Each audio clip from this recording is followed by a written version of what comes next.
The story begins with a young man's boring life. He is staring at the computer screen, playing games like crazy. His eyes are so dark that he is about to turn into a panda princess. Suddenly, without paying attention, he touched the power outlet with his foot. This young man was unlucky. Following that, an electric current flashed, spreading everywhere, and then he was electrocuted to the point that all his hair stood on end, and he cried out in pain. Tears are flowing out. Because of something like that, a world-shaking change happened. That electric shock changed him. From a stay-at-home type, how will he survive in another world? He was transported to another world. He is Lu Feng. He is in another world to start his life over. At the crucial moment, an exchange took place. Lu Feng turned around and asked unexpectedly, "What? You said you wanted to sell me a city. Is it that easy? As soon as you arrive you have delicious food in your mouth." In front of him was Count Carter. He said friendly, "Yes, my friend." Next to him was his son, Fez. Lu Feng crossed his arms at this moment, revealing a disdainful expression as he thought, "I probably believe it. Even if I sell my kidney, I still can't buy a city, okay?" He cursed the two people in front of him inwardly. Damn it, who are they trying to fool? At that time, Count Carter looked pitiful and said, he sold his territory to retire in a big city. Lu Feng was surprised. What? He said he was selling it at a special price, only 5 glasses of water. Lu Feng was confused. Then he said, "I was lucky enough to see a glass cup in the Duke's mansion, but it was not as clear and beautiful as this one. 5 glasses of crystal equal a castle. This is my castle." He wondered in amazement, filled with wonder. Lu Feng's eyes lit up as he asked, "Doesn't that mean I'm about to marry a beautiful, rich wife, and reach the pinnacle of my life?" Lu Feng began to dream of a life of luxury and wealth. Wealth came so easily, beautiful women surrounded him, and his house was filled with wealth. What was hidden behind it? Conspiracy or not, the face of Count Carter's son at this moment looked so strange, it was hard to believe this guy. Then a knife was brought to Lu Feng's neck, startling him. The person holding this sharp knife intended to kill someone. What would happen next? Let's see how a stay-at-home dad can become a city lord in another world. The story begins with a dark sky filled with twinkling stars above, as if it were a galaxy, and that place is the other world. You can sun machine a place where the cold wind penetrates the bone, where the ice is as black as steel, where the wind has destroyed thousands of years. Before now, this Cam Sun Mach was a place of chaos and suffering. It's just a game of the devil race, the big fish eat the small fish. Right now there is a handsome young man riding his horse to a certain citadel. Our main character, named Lu Feng, has been in this other world for more than a month, but has been going back and forth between Earth and the other world to do business and earn quite a bit of money. But there was no place to stay right now, Lu Feng thought as he walked. Just as they passed a hotel, Lu Feng got off his horse and went straight into the hotel. "Madam, sell this hotel to me." Lu Feng picked up the cup and said calmly. The boss's expression froze as she looked at Lu Feng. But still with an expressionless face, Lu Feng still replied, "The owner sold it to me." The owner looked gloomy, thinking this guy was teasing her. He couldn't be crazy to want to buy such a deserted business. Lu Feng smiled and thought, "I just want to find a place to stay. Besides, here, the back village doesn't have one, the front village doesn't have such a shop. If it becomes an inn, I can still make money. The owner just needs to sell it to me." The owner was still suspicious, so she yelled and refused to sell it. "I can pay more." As soon as Lu Feng finished speaking, a well-dressed and polite person spoke up. "Paying more money is not as good as buying a castle." "Buy a castle?" Lu Feng surprised. "Yes, my friend. This one is Baron Carter, and next to him is his son, named Fez." Lu Feng looked at these two people and thought, aren't these his old customers? They have plenty of money, why are they selling out? "I'm old, and my juniors are useless. Quickly sell the territory and retire in a big city," the old man said with a tearful expression. "Damn it, who are you fooling? Tell me, a city, how much do you want?" Lu Feng said indifferently. With an innocent look on his face, the old man said, "Hee, just 100 gold coins. Why don't you go rob?" Lu Feng's blood rushed to his head. 100 gold coins, equal to 4 million sheep, equal to 500,000 cows, equal to living a life of debauchery and waiting to die for 3 generations. Look at me, I'm no longer the fool who came to this world. You think it's expensive, so I'll give you the title. Lu Feng still felt uneasy, so he refused. No need. Just then a chilling feeling. A sword was pressed against Lu Feng's neck. Father agreed to sell the city to you, it was your honor, but you dared to refuse. The son of the city lord shouted with a dangerous expression. Forcing me to buy, Lu Feng frowned. Harmony creates wealth, price is negotiable. So how much money do you think is appropriate? The old man said with a gloomy expression. Lu Feng replied immediately, don't say 100 gold coins, I don't even have 30 coins. Okay, then 30 coins, deal, the old man fixed the price. Lu Feng's eyes turned white. 30 is also sold, surely he is not lying to me.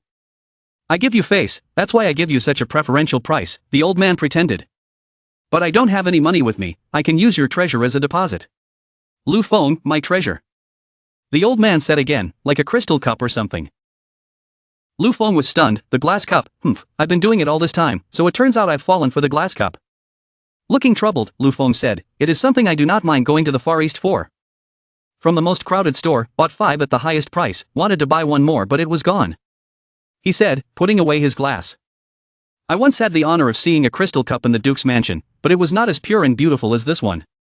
That, damn it, is also called a crystal cup, this alien is too confused. Lu Feng looked dumbfounded, while the father and son praised the glass. Lu Feng, I should have brought a few more, anyway I can go back and forth between Earth and the other world once a day. Dude, do you have any other treasures? The old man's face was beaming. This guy seems to want to see if there are other products worth more money, if any. Not good, this guy wants to kill someone. A glass cup is already considered a treasure, so I'll put all the treasures into the space, to see what other treasures you have. Lu Feng had an idea in his head.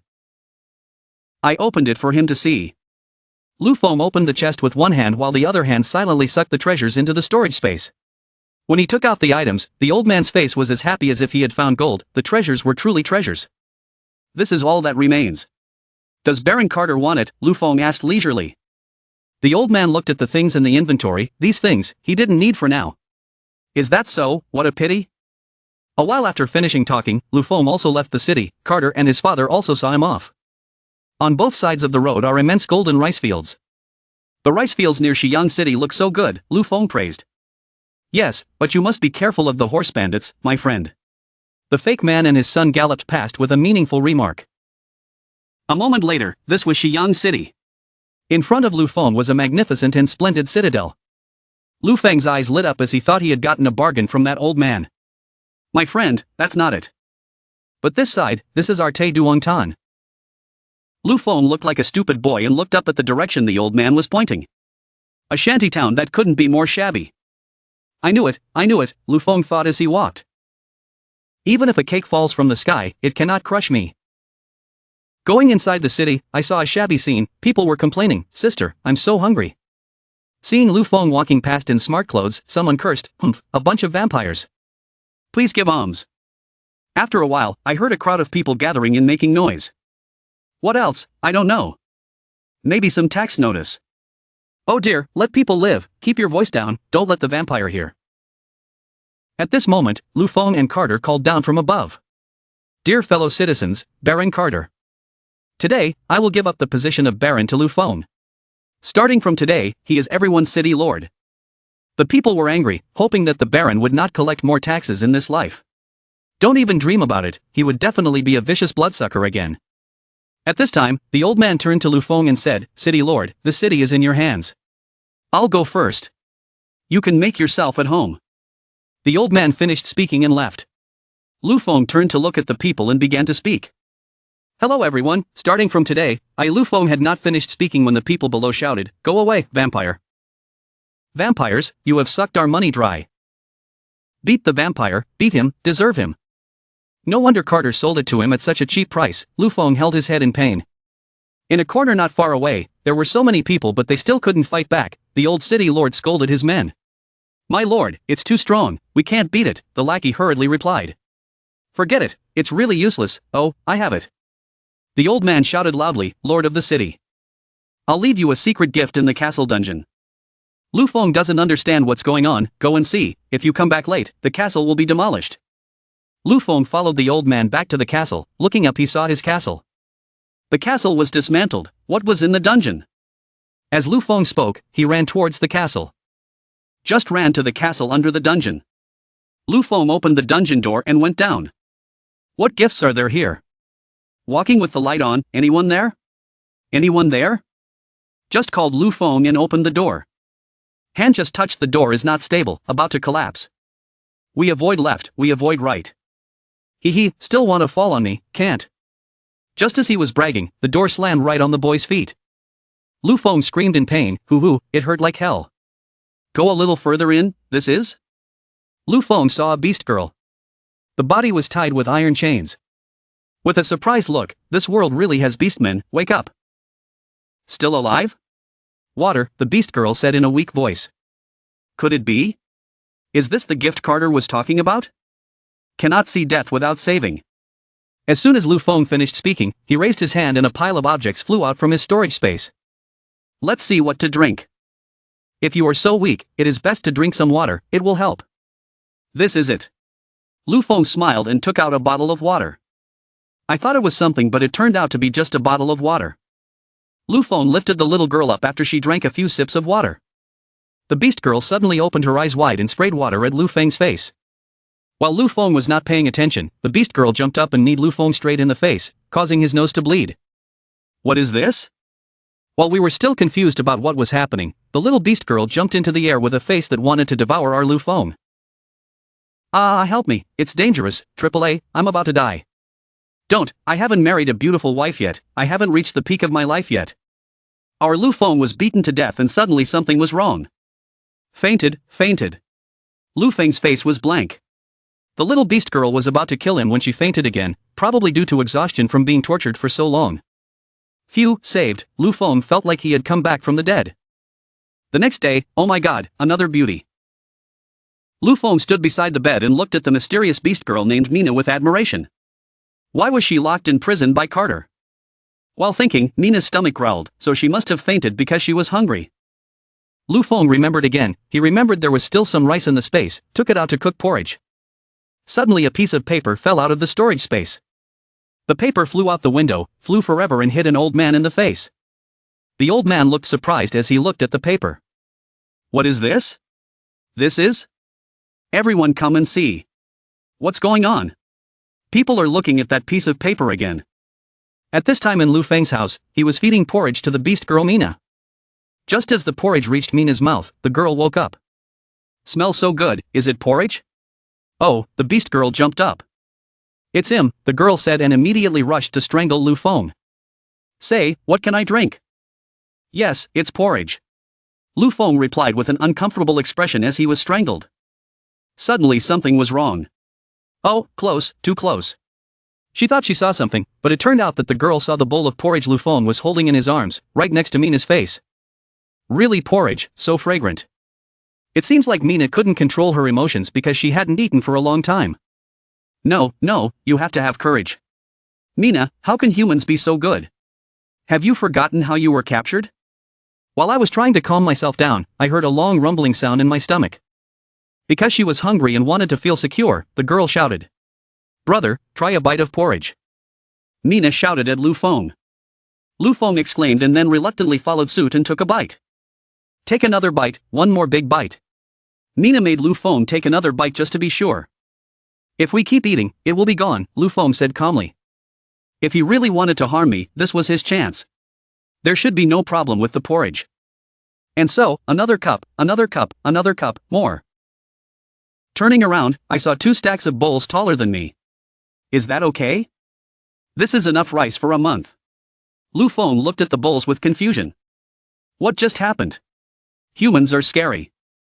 Let me go, or I will kill you. Mina shouted at Lu Feng. Just finished eating and already turned face, Lu Feng thought. No one stopped her. The door over there, Lu Feng just finished speaking and Mina went out the door. Be careful, don't let a bad guy like Carter catch you again. Lu Feng gently reminded. He doesn't seem like the other nobles. At this point Mina seems to be taken aback by our Lu Feng's personality. Suddenly Mina realized something. Cheating, there are ambushes outside. Mina shouted. Lie, there are ambushes outside. Then ran back and strangled Lu Feng. Lu Feng said indignantly, tears streaming down his face. I'm the only one in the entire castle. What ambush? How many times is this? Can you change places to strangle me? My neck is about to break.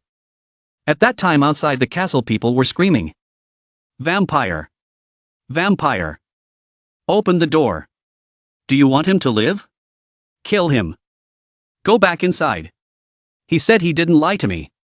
She still suspected that Lu Feng had arranged for someone from outside to harm her. I don't know what happened either. Our guy still tried to explain.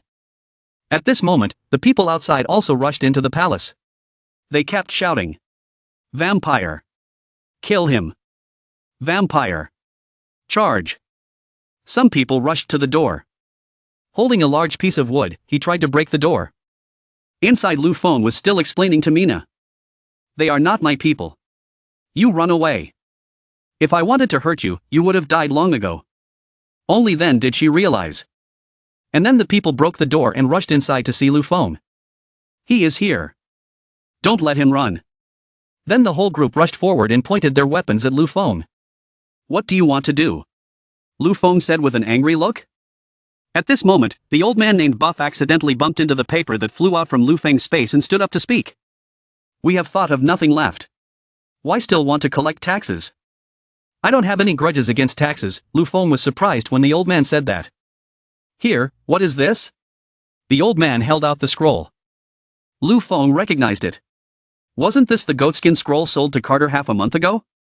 Is this parchment? If we're talking about its origin, it's in this castle. So you say no taxes? Don't want us to live? My brother died of hunger a few days ago. And still wants to collect more taxes. What a devil. The people are so angry. Damn it, I'm just selling some rolls of paper. Why incite the people to be angry? Lu Feng thought to himself. He won't let us live. We won't let him live. Kill. The people said angrily. Just at this moment, a person who could not keep calm rushed towards Lu Feng with a weapon in his hand. I kill you. Stop. In the midst of danger, our girl Mina rushed out into the crowd to protect Lu Feng. Who are you? The person who rushed to kill Lu Feng asked. Mina did not answer the other person. According to the law, commoners who murder nobles, all rebels, especially their family members, are sentenced to death by hanging. She was right. It's okay for me to die. But my son. At this moment, the people also felt that it was not right to kill our Lu Feng, and they just looked at each other. Shouldn't you tell her to go into hiding? Lu Feng was wondering when our girl said, Are you okay? With a giant sickle on his head, our little brother replied resignedly. I guess, it's okay. Mina looked at it and wanted to throw up. Now the old man spoke again. So what? Increase taxes by 5 parts. Is that any different from executing us? Here, Lu Feng felt something was wrong and took the paper to see what was written. Announcement. To celebrate the birthday of the city lord. Starting today, increase taxes by 5 parts. The specific taxes are as follows. Road tax, barley pass tax, marriage tax, child tax, sleep tax, sun tax. Signed Carter. After reading the notice, our Lu Feng's face turned to stone. Damn it, I've been wondering for a while now, so it's because of this notice, hateful, so it's to take the blame for Carter. After that, our Lu Feng raised the paper and said, Everyone look carefully, this is the notice of the previous city lord. Lu Feng finished speaking, the people looked puzzled. Last term? What last term? Aren't you guys a bunch? Then our Lu Feng regained his composure and tore up the notice and spoke loudly. The current city lord, in the name of the city lord, declared that Taeduong City will absolutely not increase taxes for the people. After hearing that, the people looked bewildered, including our Mina. Is this true or false? Can the words of a noble be trusted? You see, he tore up the notice. If it's true, everyone can eat their fill. People felt motivated. Some still looked at each other blankly. At this time Lu Feng stood up. With the happiness of the people, there is happiness for our city lord. I will lead everyone to a prosperous life. We have to roll up our sleeves and work hard. After a powerful speech by our Lu Feng, the people still did not understand what was happening. They spoke again. If that's true, then thank you very much for your kindness. Of course it's true. I, Lu Feng, won't go back on my word. I hope the Lord is telling the truth. If so, that would be great. Just go home and wait for news. A few days later, at the Carter father and son's place. I heard that Taeduong City was in chaos. Those commoners had stormed the city lord's mansion. The son said. Looks like I'm thinking too much. The bandits haven't arrived yet. I didn't expect that he couldn't even suppress the commoners. The father thought and said. Yes, Taeduong Tan will be back in our hands very soon. Even faster than expected. Father is truly brilliant. This father and son schemed and schemed, they probably didn't expect to meet Lu Feng. At this moment, someone ran over to report. Sir, something's wrong. Something's happened. My lord, something is wrong. Something has happened. The subordinate panicked and ran towards the Baron and his son. where the father and son were having dinner. He shouted. The Baron's son, Fez, turned and asked, what was the matter that was so alarming? Lu Feng has persuaded the villagers and released the Beastmen, he said and pointed outside. What? Release the Beastman? I'll go kill that bastard. Fez angrily slammed the cup down on the table, causing the milk to splash everywhere. Don't be so hasty, Baron Carter advised. Seeing that his father wouldn't let him go, Fez stood up abruptly, put his hands on the table, and said in an angry voice. Father, we spent a lot of money to buy that Beastman. Despite his son's impatience, Baron Carter sat calmly, stroking his beard and speaking slowly. What's the rush? He's the city lord now. After this period of time, Baron Homa will naturally deal with him. Fez heard and his face was stunned. After a while, as if understanding his father's intention, he said, Father is wise. Inside the castle right now. Scared me to death. Almost done for. Lu Feng lay on the bed in the small room of the castle, thinking to himself. Give yourself a cold song. Then he let out a melodious whistle. There was also a Beastman in that small room. Perhaps it was the Beastman that Baron Carter had bought and was now released by the current city lord Lu Feng. She had purple quartz eyes, pointed ears on her head, and a long, soft tail. The cat girl's dirty appearance showed that she had had an unpleasant life inside the city. She stammered as she spoke to Lu Feng. I have to go too. Then the girl walked out the door. Wait, your wound is not healed yet. If you go out like this, will you be caught? Lu Feng jumped up and said to the cat girl. I will kill them. The Catwoman replied coldly. Her eyes flashed with hatred towards humans. Not knowing how to advise, Lu Feng said. Or stay here first, after the wound heals then go. Anyway, I can't do anything to you. At the man's advice, the cat girl turned to look at Lu Feng, she said with a doubtful voice. Humans are not good things. Why are you so kind? Lu Feng put his hand on his chest and answered honestly. It's boring with just me in the whole castle. Stay and chat with me. The cat girl suddenly didn't know what to say, felt a little shy and then suddenly asked again.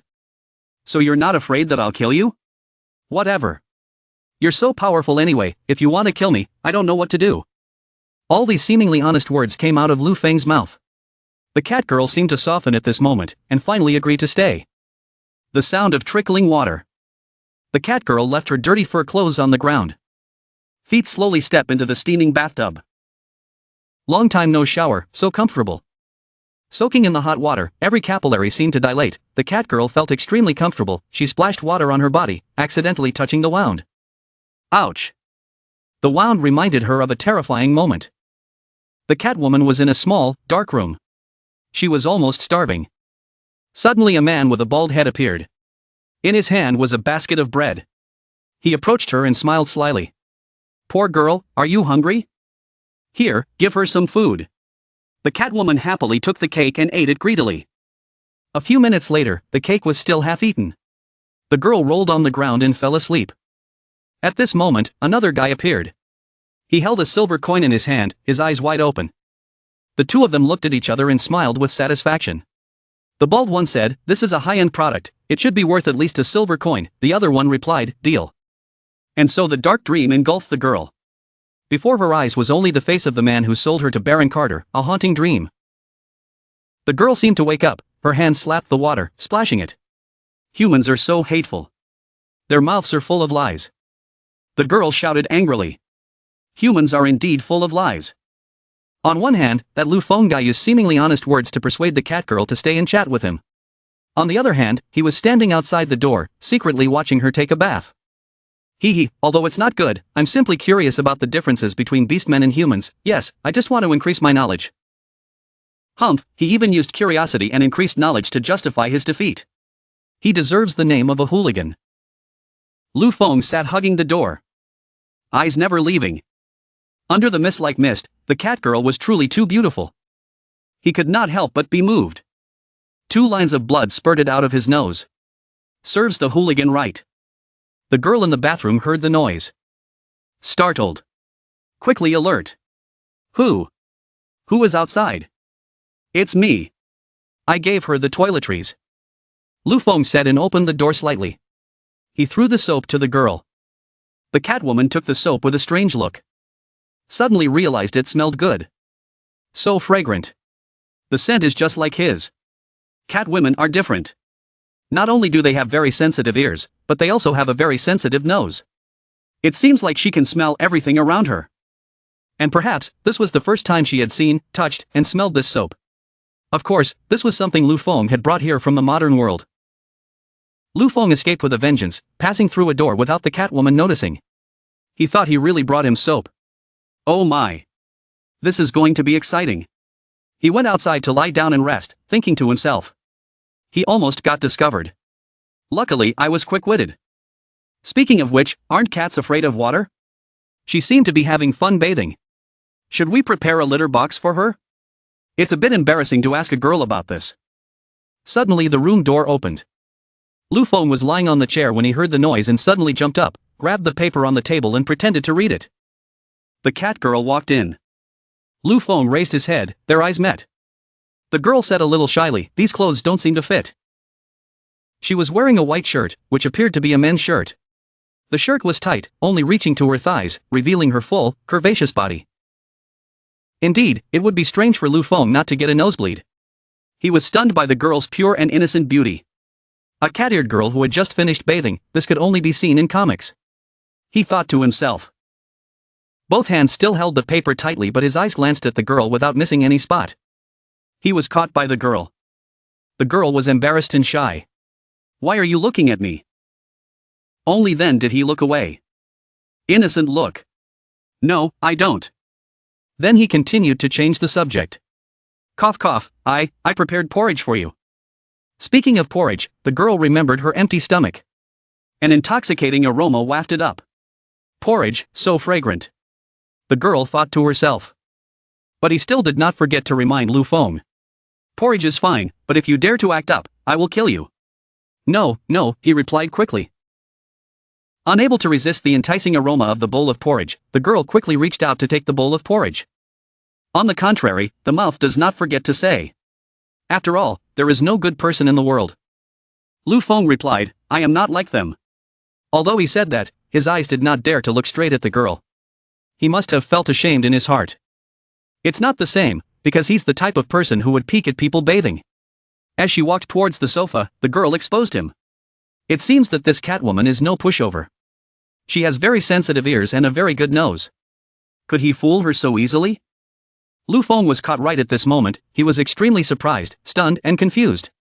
He was still discovered. If it got out, how could he continue to hang around in Xi'an City? He thought. He didn't know what to say at this moment. He was so embarrassed that he couldn't even finish it. The cat-eared girl was enjoying the porridge. It was delicious.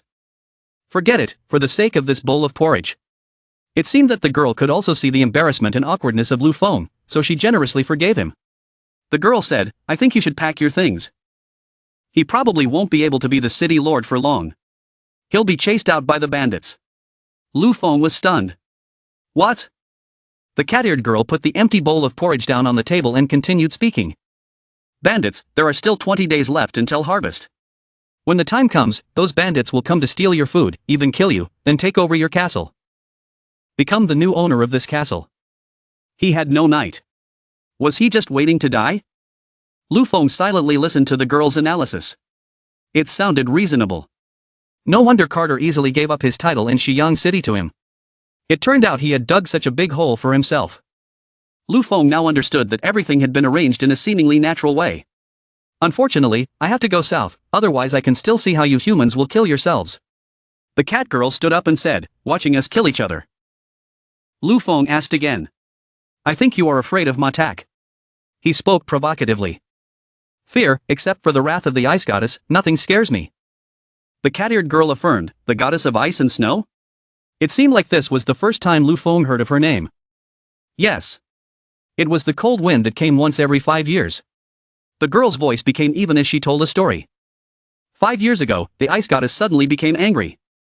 She blew out bone-chilling winds, causing the sky to be filled with snow, turning our human and beast territory into a land of ice and snow. We could not help but move south. There are also some human countries covered in snow. How could he not know? The cat-eared girl felt strange at this moment. I've been in a very far away place all this time. Lu Feng scratched his head and laughed bitterly. Oh, really? I think you should run fast. Or wait to die. The cat-eared girl advised him to run away to escape death. Lu Feng replied. Isn't there still half a month until harvest? You don't need to worry about me. I have my own way. He stood with his arms crossed, asserting with certainty. The girl seemed a little surprised by Lu Feng's answer. She didn't think he wasn't afraid of death, or there was some reason why he was brave enough to stay here despite her warnings. Come here, you stupid tiger. Ngungu was herding the huge tiger into the battle formation that the Ngu family had set up. Chase me away, Ngungu ran and shouted at the tiger. The tiger was chased by the angry teasing man. Then he jumped up on the stone wall and waited for the tiger to come. Quickly chase after it. The tiger rushed to the wall, jumped high, and was about to reach out and slap Ngungu. But he was extremely agile, hiding right under the wall, causing the tiger to miss. No more playing with people. Seeming to have tricked the tiger into the right position, Ngungu stopped teasing the tiger. Up above, Uncle Nyo shouted out his instructions. Nyoda, Nyower, Nyosan, Nyosai. Up for me. Uncle Nyo was a tall man with a strong and muscular body. He had brownish-yellow hair and a goatee. He was directing his sons to plan to capture this big tiger and bring it as a gift to the new city lord. The 5 sons of Nyoshu rushed forward. One held a net, the other held a spear, and advanced toward the tiger, shouting, "Look at us!" And then, puff, the tiger let out its last miserable screams and died. It was neatly contained in Gujia's net. The next morning, when the sun was just high in the sky, Nyoshu, his wife and children are preparing to leave for Xi'an City. The gifts are ready, let's go. Yes. Arriving at Xi'an City, the people present were whispering and discussing. Wasn't this Uncle Nyo's entire family? Ever since they refused Carter's recruitment, they had not come to Xi'an City again. Which way is the wind blowing? Nyo Jia is entering Xi'an City again. That direction, isn't it, to meet Lu Feng? Impossible. Even if a noble boy can invite the king, he may not be able to invite the entire Nyo family. There must be something else. Everyone knows Uncle Nyo, there's no way he could help the vampires. The crowd kept talking on the street. Sitting in the Nyo family's carriage, Madame Nyo happily smiled and said, Lu Feng is a good boy. Even after becoming a noble, he still deliberately wrote an invitation letter to our family. It seems that he didn't save the wrong person at first. The girl sitting next to Madame Nyo seemed to be the youngest daughter of the Nyo family and smiled shyly. Nicole was thinking about the handsome Lu Feng she had seen before. Brother Lu Feng, we meet again. The carriage stopped in front of Lu Feng's castle. He warmly welcomed Uncle Nyo's family. Uncle Nyo, Aunt May, finally invited everyone over. The castle was filled with cheerful laughter.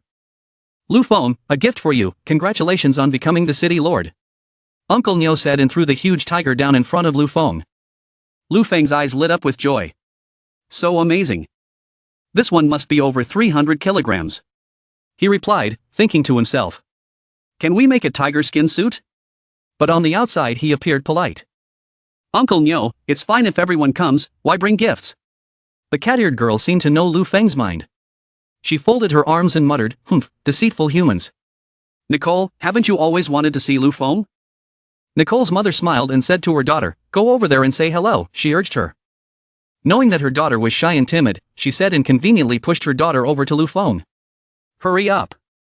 Nicole was accidentally pushed by her mother, and tripped over the tiger's foot with her shoe. She lost her balance and fell onto Lu Feng. Luckily he caught it. Nicole in Lu Feng's arms, eyes met eyes, the girl became even more shy. Wow, it's been a while and it's gotten so big. Lu Feng blurted out, he also realized that he spoke too rudely. Oh, I said it. Nicole spoke up. Lu Feng, are you saying I should grow taller? Yes, long time no see. Nicole is tall. Ha ha ha ha. Mother Nicole saw the two children talking to each other and secretly smiled. This kid Lu Feng, the more I look at him, the more pleasing to the eye he becomes. It seemed that mother and daughter Nicole really liked this Lu Feng. Father Nicole stood beside her, clearing his throat to break the awkward atmosphere. After the small talk, let's get down to business. Big ox, second ox, third ox, fourth ox, fifth ox, you all quickly swear allegiance. Uncle Nyo called his sons over. Oh, Uncle Nyo, aren't you going to help me? I still want you to be the castle's manager. I accept your good intentions, but you also know that my leg is broken.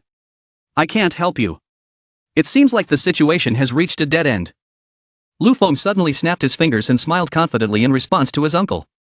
Don't worry, I have a way to help you walk like a normal person. Just one sentence from him made the entire Ngo family open their mouths, showing extreme surprise. Just a moment later, it's done. Uncle Ngo, quickly stand up and try. The entire Ngo family stood up. Everyone was nervously waiting to see what would happen to Uncle Ngo's leg. If you count up to this point in Ngo's life, this was truly extremely strange. Uncle Ngo has lived with this cane since he lost his right leg. Uncle Ngo hesitated to take the cane, then let go. Beads of sweat were pouring down his forehead. He was also nervous, wondering if what Lu Feng had just installed would really help him walk normally again. He slowly stood up, then tried to lift his feet and take his first step, to the amazement, surprise and emotion of the members of the Ngujia family. Dai Bon, his father, wife and daughter were all speechless. I can really walk again. Uncle Ngo said with emotion, not believing this was true. At this moment, Madame Ngo really started to cry. This is great. This is really great.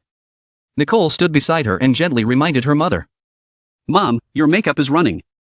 Thanks to Lu Feng, Ngo Shu's severed leg was now replaced with a modern prosthetic leg, allowing him to walk normally. The whole family hugged each other, crying and laughing in great joy. Uncle Ngo, practice more, and you will be able to walk like a normal person in the future. Lu Feng said. Uncle Ngo and his wife looked at each other after hearing Lu Feng's words, neither of them saying anything. Then suddenly, Uncle Ngo led his 5 sons, Ngo De, Ngo Ngo San, Ngo Se, Ngo Wu, all of them came in front of Lu Feng. He didn't understand what was going on at this moment. He stammered, Uncle Ngo De, everyone is here. He didn't want to keep Lu Feng waiting for long. The 6 Ngo family members shouted in unison, Young Master Lu Feng. We are willing to become sharp blades in your hands. We will cut down all enemies, even if it means sacrificing our lives. Lu Feng was deeply moved by the Ngo Shu family's ironclad oath of loyalty to the new city lord. Uncle Ngo, thank you everyone for your trust. Lu Feng grabbed Uncle Ngo's arm, placing his trust in the man. From now on, he was the head steward of this castle. You have to teach me how to run this city. The next day, at a rice shop, Baron Homa's letter arrived. What did the Baron say? The plan to oppose Xi'ang City can begin. Still the same rice shop. The voice inside spoke loudly. What? A pound of food costs 3 coins. Yesterday wasn't it $2? A person who came to buy rice was arguing with the shop owner. Yesterday is yesterday, today is today, buy if you like. The owner of the food store is a fat man with red hair and beard. He was dressed in a half-noble, flashy outfit that still couldn't hide his big, fat belly. He was selling to his lord with an arrogant, careless attitude. The guest, though extremely upset, could only utter one word. Mr. Humph, the price increase was ordered by Baron Homa, you stupid people, accept the order. The food store owner thought to himself. So he received orders from Baron Homa to increase the price of food sold to the people. He grinned smugly. He revealed his white, even teeth, and his mustache curled up on both sides. His fat neck jerked up and down with a fake laugh. He was Baron Homa's lackey, and they had joined hands to plot against Xi'ang City. The next day, the news spread from the castle to the entire city. People were gossiping. They heard that the city lord's mansion was giving out free food. Was it true or not? Go and see for yourself. People were bustling, cheering, and pulling each other along. At the food store, the customer who was forced to buy food at 3 dong per kg by the store owner turned around and threw the bag of rice on the table, shouting at the store owner. Price increase?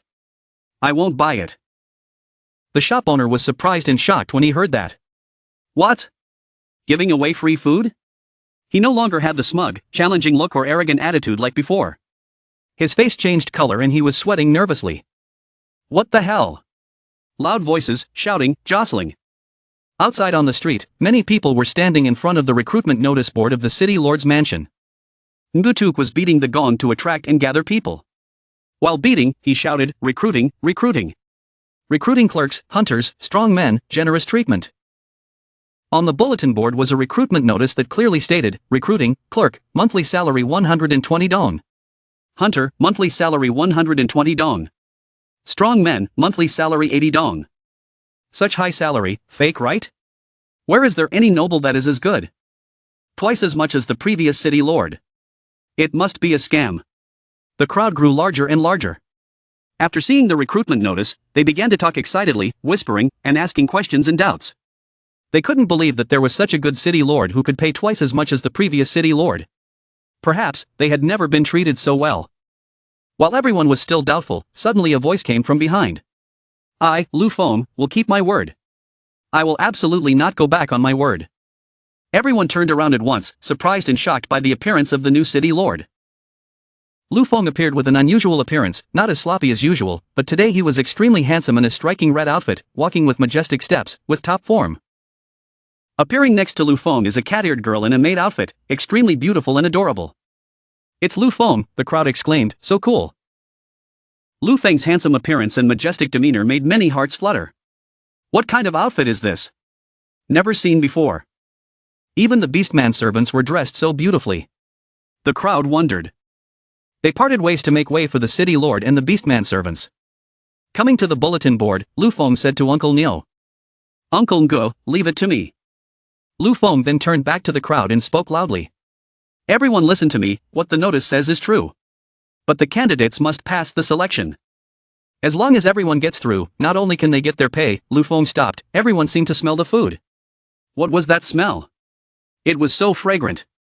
Everyone inhaled the aroma coming from the food on the other side. Lu Feng continued speaking, pointing towards the food. "The food is over there, eat as you please." Following Lu Feng's hand was a cart full of plump, golden-skinned roast pigs being roasted over a fire. Soup and noodles were also prepared by Mrs. Nio and her daughter Nicole. "Smells so good. Smells so good. It's grilled pork. Should I try it? It won't hurt me anyway." The crowd whispered to each other again. It seems like everyone wants to go, but if they fall into a trap, it's dangerous. So let me, an old man, go and investigate. Suspecting that everyone might be trapped, the buffs were discussing how to deal with it. On the other side of the table, Lu Feng asked, "So, who came first?" "Me. I apply. I want to try the clerical position.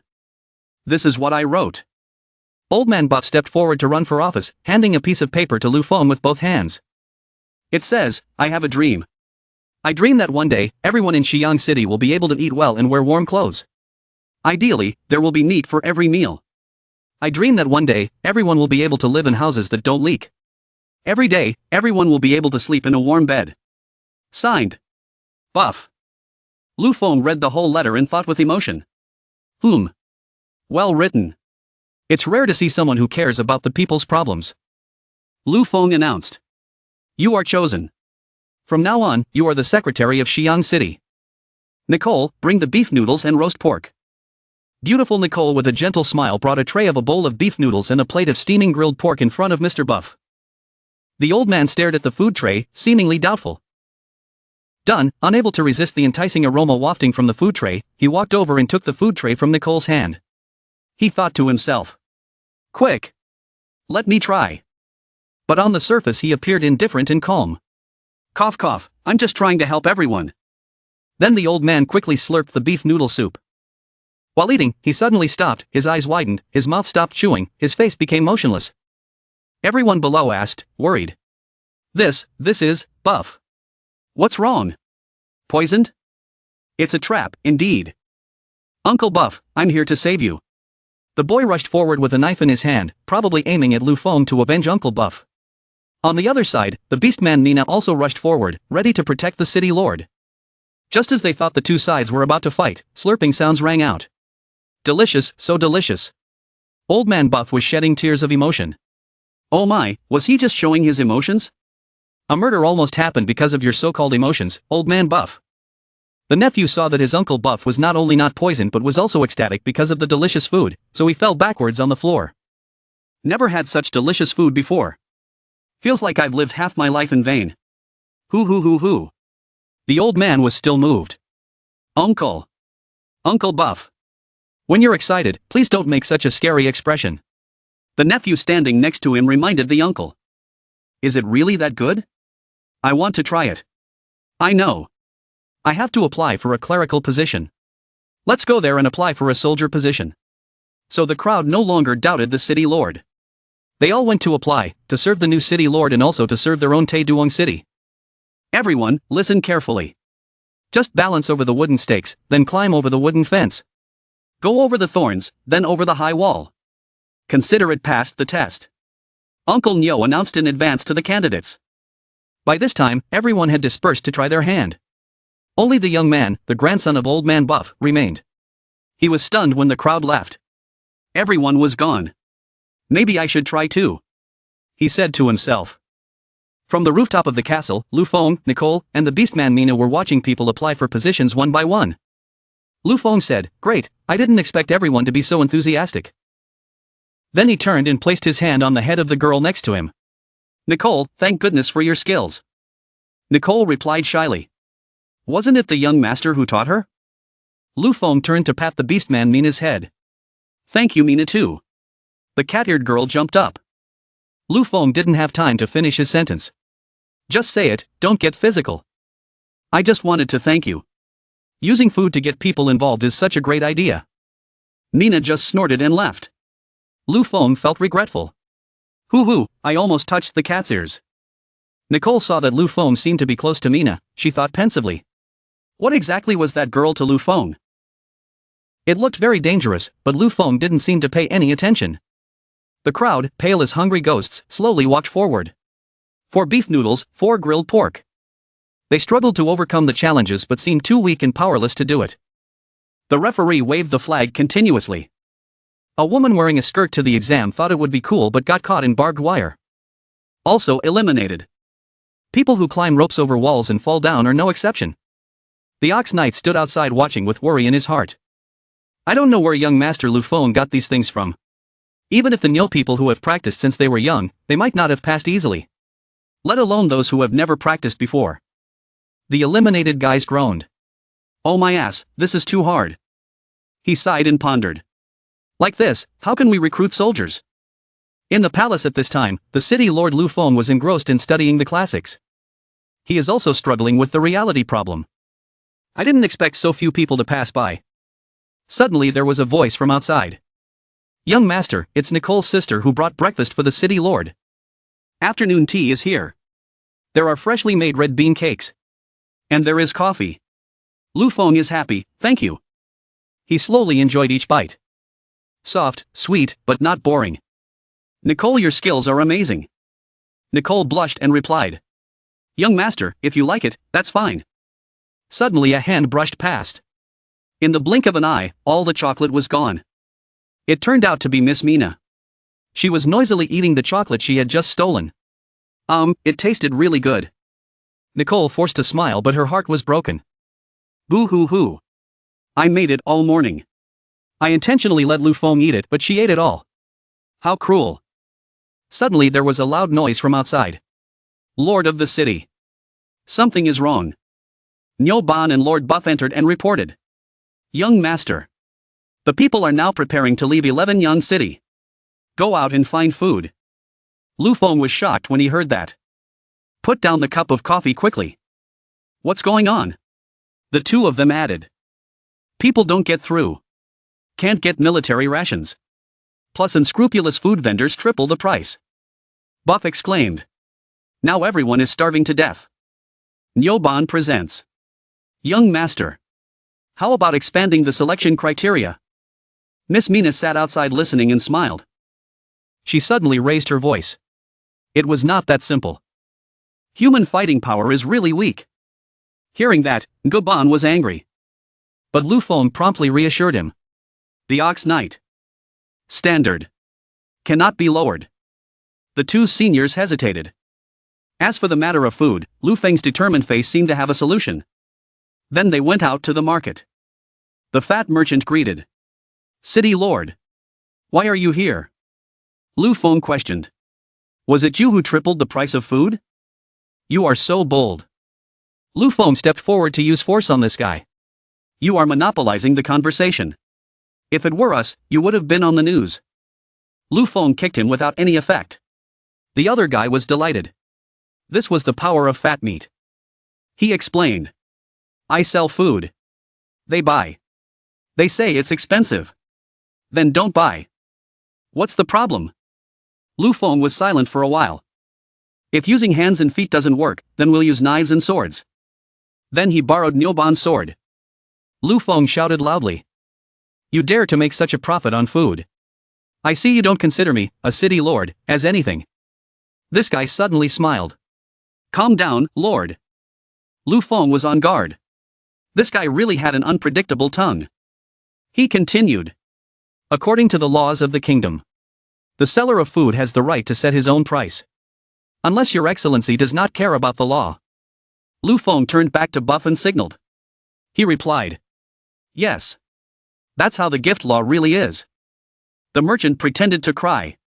We sell honestly according to the law. Lord, this is you. This guy said sinisterly in his heart. Humph. With Lord Homa supporting me behind me. Am I still afraid of a brat like you? Lu Feng seemed to be losing his composure. Damn it. So troublesome. Looks like he can't be dealt with today. He raised his voice. It seems. You are not going to reduce the price. If so. Until then. Lu Feng glared and shouted. Don't regret it. This guy still happily replied. Don't worry, sir. We'll set the price. Of course, there will be no regrets. With that, the city lords left, filled with resentment. We'll just have to wait and see. The merchant said goodbye cheerfully. He walked away slowly. Lord of the city. How can we do that? Raw barley has increased in price again. 5 copper coins per kilogram. Starch is even higher, up to 7 copper coins. Who can afford it? That's right. We're already starving to death before the autumn harvest. Hateful. Unscrupulous food vendors. Every year at this time they raise prices.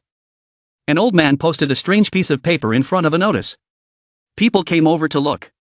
What was it? It seemed to be a notice. The announcement reads. Te Duongtan needs to be rebuilt. Repair houses. Recruit a large number of stone masons. Construction workers. Porters. Daily wage 1 kilogram of barley. Literate can manage work. Salary doubled. The people were beaming with joy. Sir. Is that really what it says? Does the Lord need so many people to do this? Mr. Buff is about to answer. Rest assured, it's all true. Whatever you want to do, you can go to the City Lord's mansion to register and start immediately. So we believe you. I go too. Choose me. Construction is up and running. People have to learn from blueprints. How to measure and process raw materials. Men and women, young and old, boys and girls, all worked happily. They helped each other with every step. The working atmosphere was amazing. It's payday. Everyone come line up to get your food. Everyone was excited. There was actually food. This was great. It was nighttime. At the food store in town at this time. The merchants frowned and complained. No one had bought anything for days. Damn it, so annoying. They were clearly trying to kill them. The old fox spoke up while chewing on a big chicken leg. Don't think too much. You guys overestimate that kid. These 2 guys are questioning. He is free. How are we supposed to sell our food? The other guy raised his hand to signal. 3 days. He confidently explained. The food in the city lord's mansion could last for 3 days at most. 3 days, huh? So he committed suicide. Could this little guy have any other evil intentions? This guy replied. If he's bad, let him be bad. We don't need to worry about it anyway. We'll make a fortune then. The henchman laughed out loud. Ha ha ha. That's right. In the city lord's mansion at this time, Lu Feng was diligently studying. Nicole brought breakfast and put it on the table. Lu Feng asked, "What's the matter?" Nicole replied softly. He let people build houses for free and gave them food. It was a good thing, but... She hesitated. Lu Feng asked curiously. But what? Nicole replied. The food in the warehouse might not last much longer. A new working day has begun. People are still working hard. They are chatting happily with each other. Yesterday I received 2 kilos of food. So did I. In a flash, it was time to receive my salary. But the unexpected finally came. Oh, my lord, why is there so little food today? Subordinate did not know how to answer, so he turned to ask Mr. Buff. Sir. We are out of food. Sir, please calm down. I have informed the city lord. He is thinking of a way. City Lord Lu Feng was standing pensively upstairs at this moment. Nicole suddenly called out. She gave the signal. The food in the warehouse is not enough. It may not be able to be distributed anymore. Lu Feng reassured. Don't worry. It's okay. I have a way. Things were getting worse at the construction site. People were shouting after a tiring day of work. Why wasn't it broadcast anymore? It was so slow. I was starving to death. The merchant took the opportunity to harass. What's wrong? The city lord surely doesn't want to play any dirty tricks. You're lying. Hurry up and distribute the food. Why did it stop? Everyone is hungry. Buff was embarrassed and didn't know what to say. The bastard merchant came up to tease. Surely it wasn't because they ran out of food. The people were getting more and more restless now. What? My son is waiting for me to bring food there. The old man tried to calm down. Everyone calm down. Calm down, please wait a moment, it will be broadcast soon. The merchant still shamelessly added fuel to the fire. No way. Could it be that there really is no more food? Is the city lord in trouble? Does he need help? The lackeys added. How could the city lord have any trouble? Even if there really was no food, wouldn't it be fine to go to the store and buy some? Do you still need help? But it had to be delivered quickly. We couldn't let everyone work hard all day. There wouldn't even be food after it was done. Moreover, there were still old people and children in the house. The crowd heard that and could not bear it any longer. The demonstration is getting more and more violent. That's right. We're going to starve to death today. When can we get there? It's almost dark. Give out the food. Give it out quickly. Hard work all day. No food. We got tricked by the vampire again. Mr. Buff's face turned pale when he heard that. He had no choice but to go towards the liar. What did he want to do? Rebellion, the people strongly opposed it, and the old man still dared to do it. Making us work without food. What a donkey. Beat him to death. The dog that follows. You ungrateful people. Have you forgotten who really helped you? Beat him to death. The civilians rushed into a fight with the old man. Suddenly there was a loud scream that startled everyone. Stop. It was Lu Feng and Miss Mina who arrived in time. What are you guys doing? Seeing the main character appear. The group of people were happy. Surely they had brought back food. The merchant glared at Lu Feng as he walked into the crowd and spoke. So noisy. Who is causing trouble? You don't need to come to work tomorrow. The common people were also afraid when they saw the angry city lord. Tuka worriedly approached and asked Lord Buff. Buff, are you okay? A sarcastic voice rang out. Oh dear. Lord. It's good that you came. The evil merchants appeared and said, when will we distribute food? Look. People have not eaten for a day. Lu Feng was in a dilemma again. He said. Everyone's food waits a moment. It will definitely be distributed. The people shouted anxiously. What are we waiting for? Everyone is hungry. We can't wait any longer. The old fox added. That's right. Lord of the city. He pretended to cry.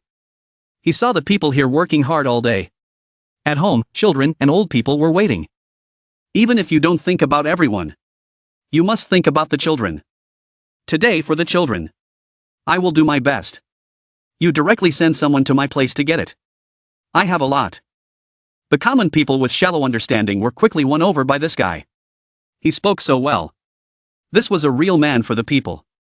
Lu Feng felt guilty. So they were waiting for me here. Waiting for me to give out all the food. Then they gave me an exorbitant price.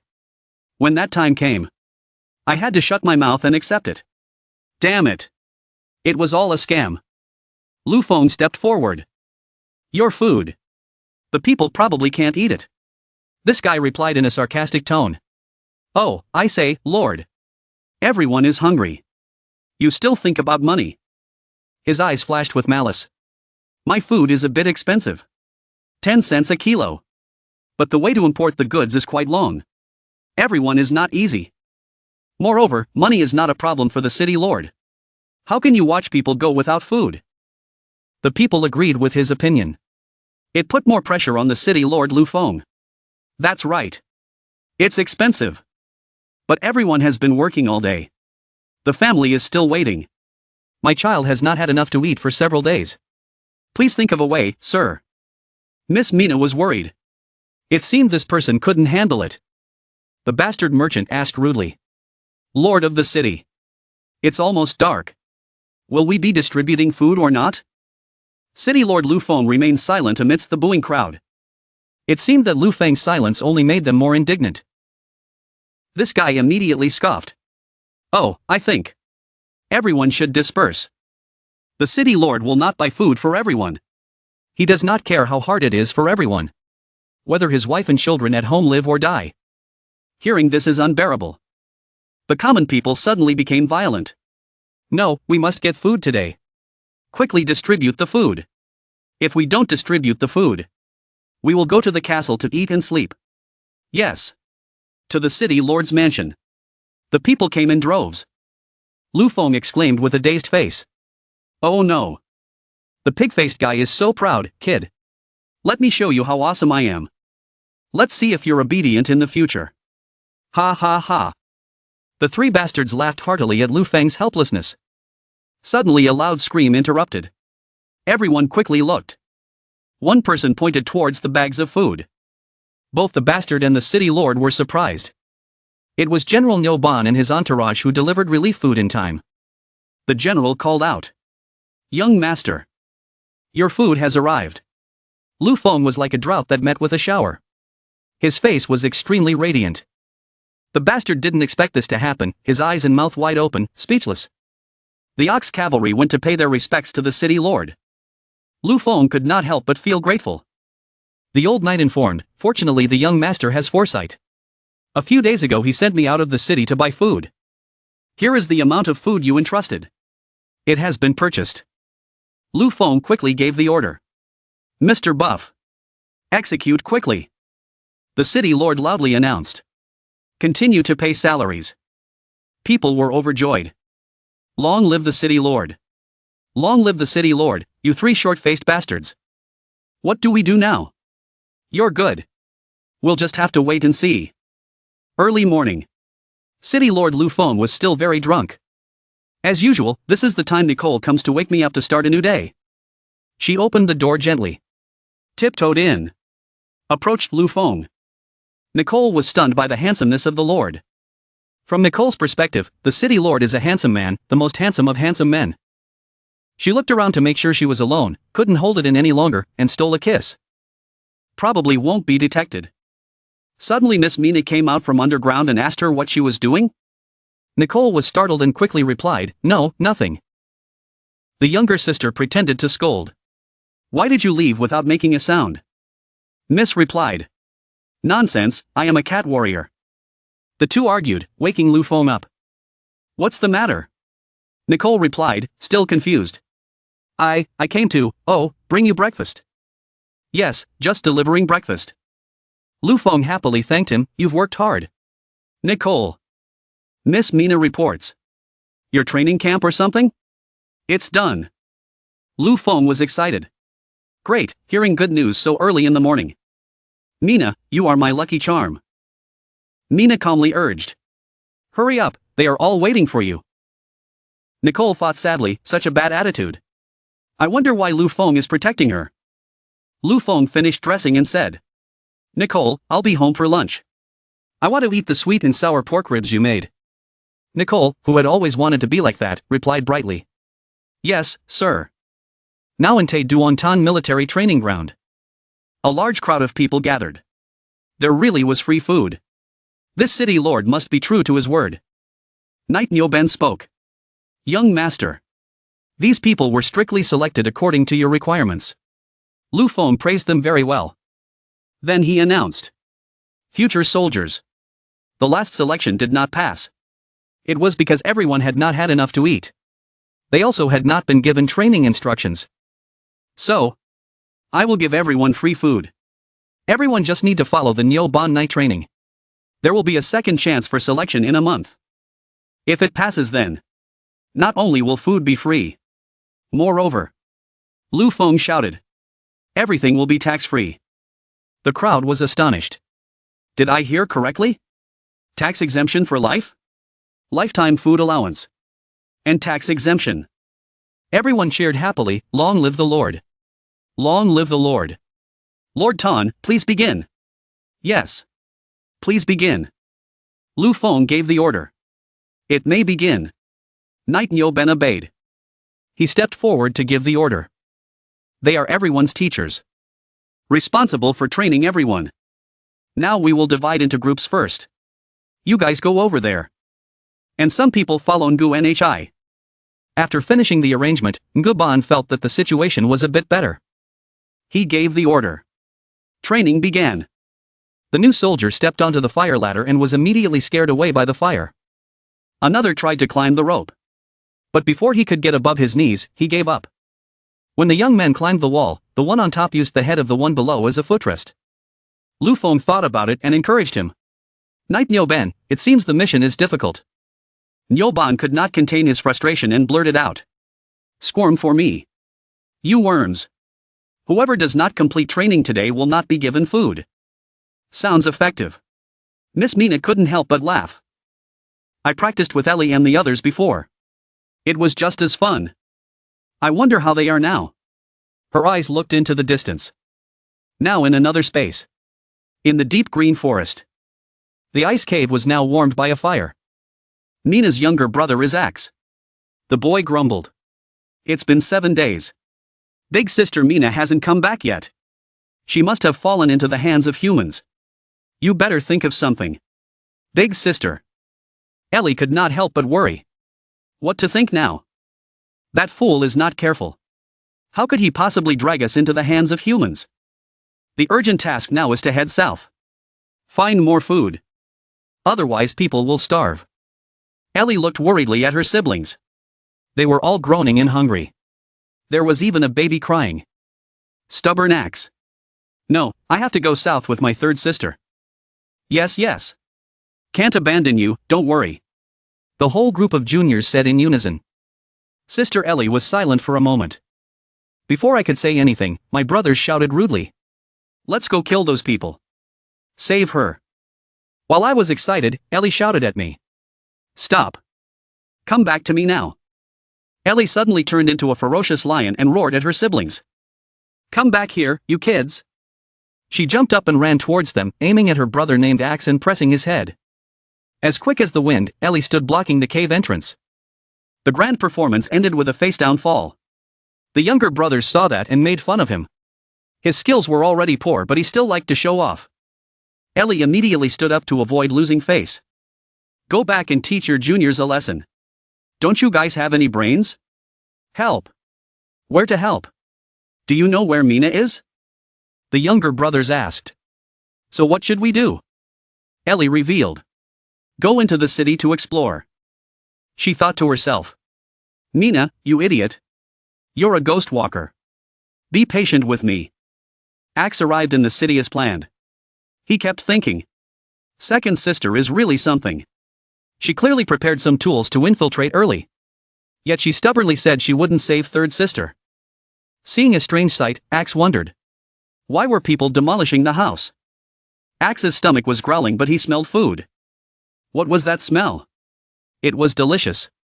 It was exactly as he had imagined. Axe immediately discovered a huge pot of steaming hot pot. Axe exclaimed. It smells so good, oh my god. His stomach growled, drowning out the sound of the hot pot. The kitchen manager saw this and spoke up. Hungry? Come here and eat. After you eat, come work for Lord Lu Feng. You can even get some wheat at night. Axe surprised. Can also get wheat. Thinking about his relatives who were still suffering from hunger and cold back home, he enthusiastically replied loudly. I want to register. Early morning. Everyone had just gotten into the swing of things when Axe rushed off to neatly handle one task after another. Makes everyone's eyes wide open. Time flies and it's dinner time again. Axe happily held the food package in his hand. He thought to himself. Great. There's food again. Suddenly his face turned pale. His breath seemed to be constricted in his chest. Tried to open my eyes but couldn't. Axe fell down unconscious. He opened his eyes and woke up screaming. Axe finds himself in a strange house. Furthermore, the horns on his head were exposed. Axe shouted worriedly. Oh no, we've been exposed. A soft voice spoke up. You're awake. She was the kitchen manager at the construction site. She asked Axe kindly. Was he eating too little? He was starving to death. Axe suddenly puffed up her cheeks and widened her eyes with a puzzled expression. She shouted. What do you want to do? She replied. I am Laner. Laner, don't come here. I'm a beastman. Make me angry. I will. He said and raised his hand as if to deal with it by force. Laner was indifferent to Axe's gesture. Suddenly she burst out laughing. Are all beasts as interesting as him? Axe was annoyed. Interesting? Aren't you afraid of beastmen? Laner replied innocently. Not afraid. There was also a cat-eared beastman beside Lord Lufeng. It didn't look scary. Hearing that, Axe couldn't help but be surprised. A cat-eared beast. Could it be the third sister? Axe jumped down. He asked eagerly. What does she look like? Laner replied. Long purple-black hair. Round eyes like grapes. Very pretty. By this time he was sure it was his third sister. Must report immediately. Axe suddenly realized something.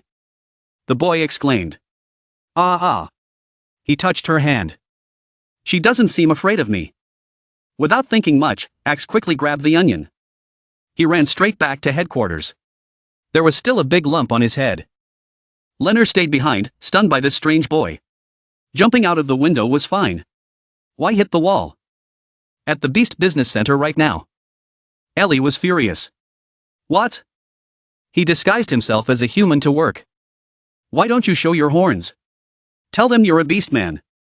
Let the humans take you away. Axe replied painfully. Sister. Second sister. I found out about third sister. Ellie heard that and stopped. Where is Mina? Tell me. Axe replied angrily. Sister. You go down first. It seems like Ellie's way of questioning is more violent than my sister's. Axe lay like a lifeless body and replied. Te Duan Tan. The third sister was captured by the western city Lord Lufeng. Ellie engraved in her heart. Lufeng, the lord of Xiang City. It was night time. At Te Duan City at this time. The two sisters Ellie and Axe quickly arrived here. Ellie thought to herself. Silly Mina. Wait, we're coming to save you. The Beastmen team hid in the woods and watched. Sure enough, there were soldiers on guard. Ellie gave the signal, proceeding as planned. Axe responded, obeying. The big bear slowly approached a soldier who was relieving himself. This guy only realized it in time before he got slapped unconscious. The Axe brothers also took care of each one of them one by one. The big bear used its meat to press down on the soldiers and knock them all down. Sister Ellie seems pleased with her brothers. But turned to look at Axe and pretended to ignore it. Humph. Just finished. Looks like more training needed. Saying that, the older sister rushed to the castle. Let's go. We need to save Mina. Axe thought to himself. Obviously very satisfied. Still not willing to admit it. Lufeng was reading a story in his room at the moment. Ha ha. This story is so funny. He had just brought the chocolate to his mouth when Ellie's two sisters rushed through his room door. Ellie wore a skirt and jumped over Lufeng's head, revealing her underwear, making him stunned for 5 seconds. Landing on the two sisters, full of spirit. Axe held his weapon and shouted loudly. Give me back my third sister. Looking at the two people's puzzled appearance, Lufeng wondered. Who is it? Two people. Axe realized and immediately turned around and rushed forward. You cunning human. Give me back my third sister. Lufeng was startled because his opponent was too fast. He didn't know what to do. Suddenly a sword came flying. The woman's eyes were burning. A clashing sound blocked Axe's attack. It was Miss Mina. Mina and Axe, the two sisters, were extremely surprised to recognize each other. Ellie exclaimed, Mina. Axe dropped the star. Third sister. Looks like I found you. Lufeng realized now. Ah. Mina is the third sister of the two. Despicable humans. Imprisoning the third sister without release. Axe looked angrily at Lufeng. I must kill you. But Mina stopped her. You two misunderstood. She said and pushed Axe's hand away. Mina explained. She was here to recuperate. Lufeng had not yet come to his senses and thought. She was about to kill someone here. Ellie did not understand the question. What does healing mean? She walked over and hugged her sister Mina, asking, Are you hurt? Does it hurt? Ellie burst into tears. Mina was also moved and speechless. Rub your sister's head. Mina reassured. Don't worry. I'm feeling much better. She explained. It's the opposite. I told you not to pay any attention to me. Just take the axe people to the south. Ellie replied. People just don't care. They're all stupid axes. They want to save me. Saying that, he patted his brother's head. Lu Feng's eyes lit up like stars. He looked Ellie up and down. These ears. This tail. The arrogant and beautiful Ellie Beast is no less than her younger sister. Lu Feng exclaimed. That's great. If you're Mina's friend. We're family now. Sit down and rest. Ellie glared and asked. This damn human won't hurt you, right? Mina replied. No, besides, he doesn't have that ability. Ellie pulled her hand and said. Then let's go quickly. She looked into her sister's eyes and said what she had been waiting for all this time. Everyone is waiting for her to go to the south. Mina looked hesitant. Glancing towards Lu Feng. Lu Feng worriedly seemed to understand something. See Mina turn away. Walk with the sisters. Lu Feng hurriedly said loudly towards the people. Wait. You guys stop. Ellie turned back and glared, then asked. What do you want? Lu Feng explained. Mina's health has not fully recovered. It's better to stay a few more days. Mina replied. My health is fine. Lu Feng hurriedly came to remonstrate. Moreover, the demons in the kingdom were hunting beastmen. Even going south was not necessarily safe. Lu Feng hesitated. That. Mina's eyes sparkled as she looked at him. She thought back to the time since she met him.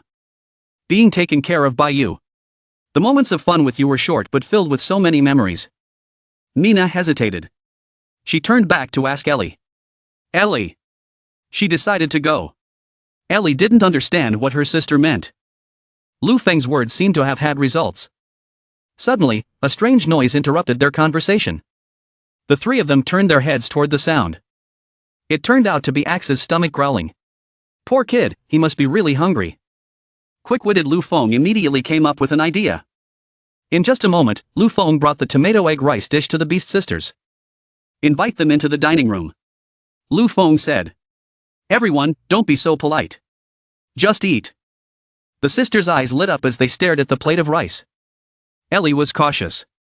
She looked carefully at the rice and decided to take a bite. Suddenly a light flashed in my mind. Ellie the cat is lost in a paradise garden of eggs and tomatoes. Ellie happily lies on a pile of tomatoes, next to her egg friend. In the blink of an eye, she finished the plate of rice without leaving a single bit. She had never eaten so much before. Ellie exclaimed. Amazing. Humans are really scary. They can make such delicious food.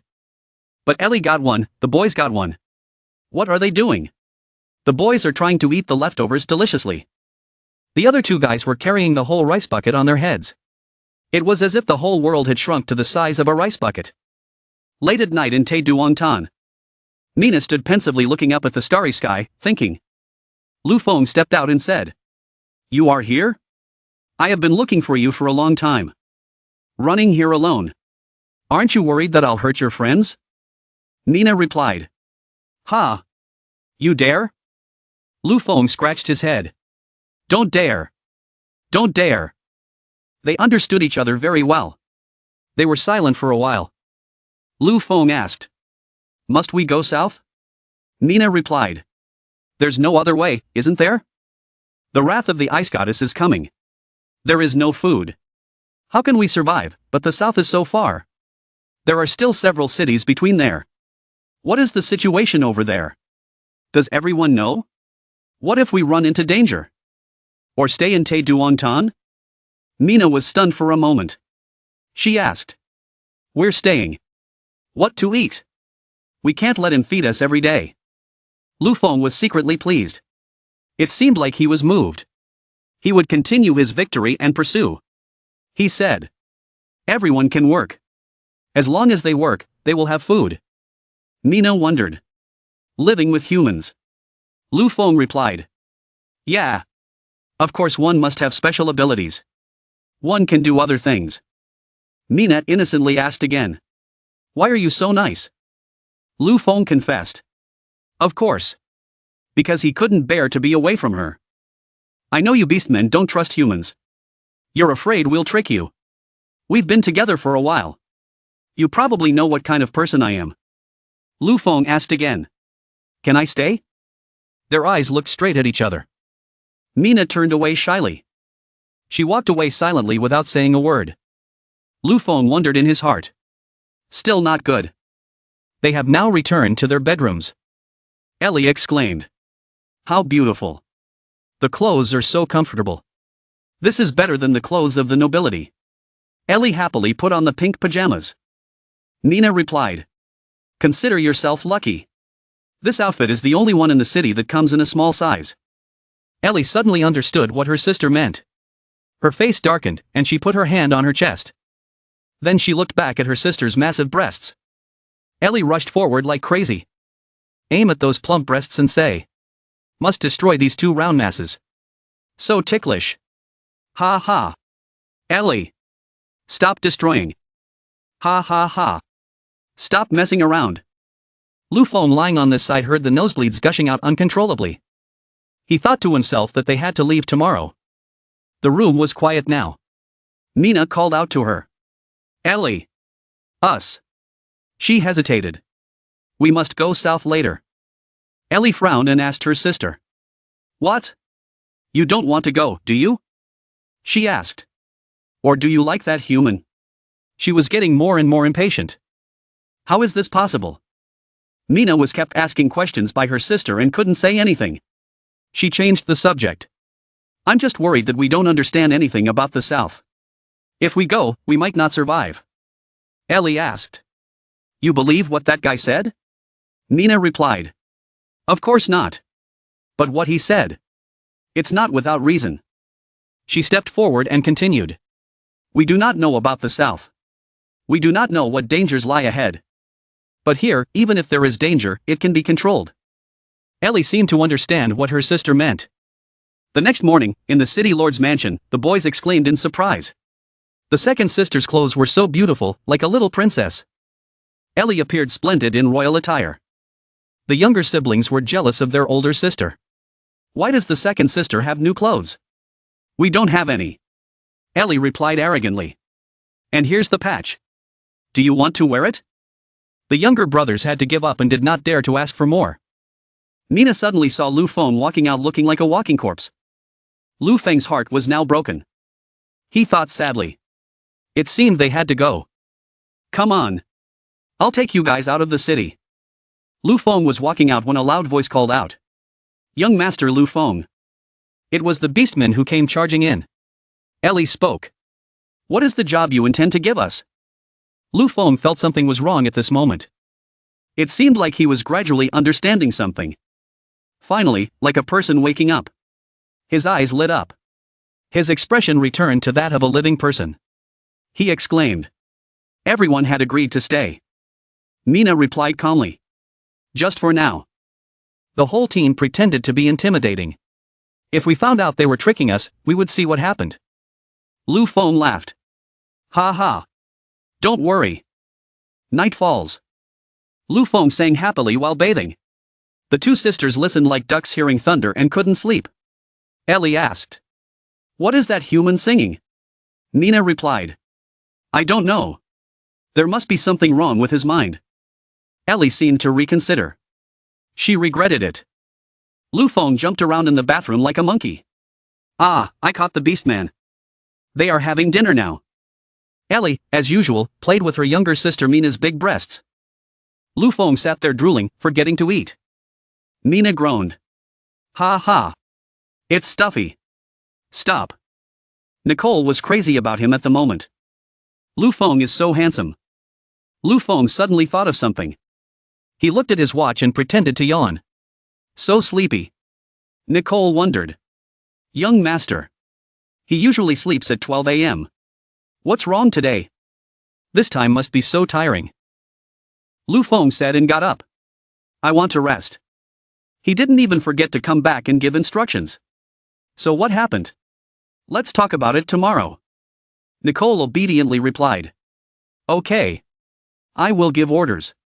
Don't let anyone disturb the young master's sleep. All the sisters at this moment. Only Mina felt. Oh, he is so strange tonight. Close the door and lock it carefully.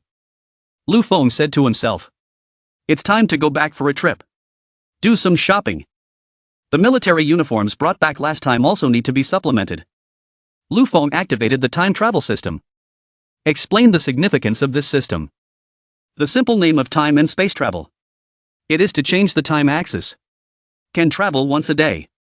Physical will be optimized when reaching full position. Ability gradually gets stronger. Can even possess the ability to sense danger. In just a flash, Lu Feng was transported to another dimension. He fell with a thud. In the blink of an eye, he was back in the bedroom of civilization. Lu Feng groaned. Traveling through time so many times, still not used to it. Luckily no one was there. Otherwise Mina would have laughed at me. Lu Feng unfortunately stumbled again. The room was empty without Nicole. It was chaos. He went back to the computer. Must do the main thing first. Must let those horse bandits who don't know how to live or die know what it means to defeat with dignity. 500 iron bows. 500 longbows. Lu Feng was satisfied. Okay. Done. Are you sure? Yes. I have to film a war movie. Money is no problem. The director said it has to feel real. So it has to be real. Wow, it must be a big movie. Don't worry, we'll work overtime to make it. Hee hee, if only there was an autograph, that would be great. I really like the actress Angry Honey. No problem. If the stuff is good, the actor's autograph or something is fine. Lu Feng was delighted. Feeling with his intelligence. Being a city lord or something was still a waste. Lu Feng walked to the door and was about to leave when he realized it and almost forgot. He changed his clothes immediately. Have to go to the supermarket to buy some daily necessities. Soap, toilet paper. The girls were amazed to see Lu Feng buying a mountain of stuff. Look at that guy, he bought so much. Wow, just walking around the supermarket makes him feel like a domineering CEO. Lu Feng said to himself, cough cough. I also want to be humble but my strength does not allow it. 3 toothbrushes. 2 bottles of shampoo. Yes. The tissue paper is all gone. Lu Feng piled a mountain of garbage in front of the cashier counter, causing the female employee to freeze for 5 seconds. He looked out shyly. Excuse me. She exclaimed. Ah, it's you again, Mr. Lu. Lu Feng replied somewhat embarrassedly. Yes, it's me. She looked around and whispered. Your current time travel novel. I've been following it. Tell me in a whisper. Why did it stop for a few months? I promise not to tell anyone else. Lu Feng hesitantly replied. Oh, I've been a bit busy lately. She doesn't seem to give up. I heard from your neighbors a few days ago. You haven't been out for a long time. I know you must be at home writing a manuscript. Preparing to make a big move. Lu Feng chuckled. She actually found out. He thought to himself. Looks like it's time to move house. At this time in the world of Te Duong Tan, Mina gently walked to the front of the Lord's room. She thought to herself. It sure felt like something was off about him tonight. She was about to open the door and step in when she suddenly realized something strange. Was the door locked? In his room, where Lu Feng chose to transmigrate. He was moving the sealed boxes outside into the inner space. Inner space is a secret space that only Lu Feng can see and use. Inner space can appear in other worlds and even on Earth. It is a vast space, fixed in form, not bound by time and space. Objects put in there, when taken out, still retain the same shape as when they were put in. Lu Feng often uses the needle when needed. It is the superpower Lu Feng activates after being electrocuted, releasing electricity in his hands, hiding or moving objects. Can be freely controlled, the electric current is also not visible to others. Night fell, the sky except for the stars shining patiently, everything was quiet and dark. After the boxes were all moved, he brought something in a paper bag back to the other world. Holding it in his hand, Lu Feng thought, consider it done. Hope that glutton will like it. It was strangely quiet, so quiet that even breathing could not be felt. Beastman Mina stood outside Lu Feng's room, deep in thought. She walked over and knocked on the door. There was no answer. He must be hiding something. Could it be? He's not inside. Mina was wondering why there was no movement from Lu Feng's room. Mina still seemed to have some doubts about Lu Feng, the only person in this other world who did not know about the Ice Queen and the 5-year-long disaster. He had the courage to stay in Shiyang City after being warned about the horse bandits, about the play created by Baron Carter and the trap of giving Lu Feng the position of lord of the city. She seemed to be running out of patience. She wanted to catch him red-handed once. It seemed like that was the only way. Mina calculated in her heart. Lu Feng just returned to the other world. He thought to himself. Choosing a place to travel in the room is indeed the safest. Before she could come to her senses, the unexpected happened. The two doors of the room collapsed under the maid Mina's feet. She looked around but couldn't see Lu Feng anywhere. It's confusing. Mina immediately spoke up. This is really weird. Where did that guy go? Suddenly from under Mina's feet came a weak cry. Quick, quick, get up. You're crushing me. The door just now collapsed on Lu Feng. He was lying flat underneath. Mina panicked and jumped down. She helped Lu Feng stand up. A moment later. Munch munch munch. Knocking on the door for so long. I thought he was being assassinated. Mina explained to Lu Feng while eating the cake. Those must be the cakes Lu Feng brought back. So, she kicked the door because she was worried about me. Lu Feng asked again. Asked by Lu Feng unexpectedly, Mina stopped eating her cake and stammered in response. No, I didn't. I wanted to thank you for giving everyone jobs. Mina said one thing but her eyes looked another, not daring to look directly at Lu Feng. Lu Feng took the opportunity to tease. So the way you Beastmen thanked them was also very special. He pointed at the door that Mina had just kicked down in front of him. He laughed again. So how are you going to thank me?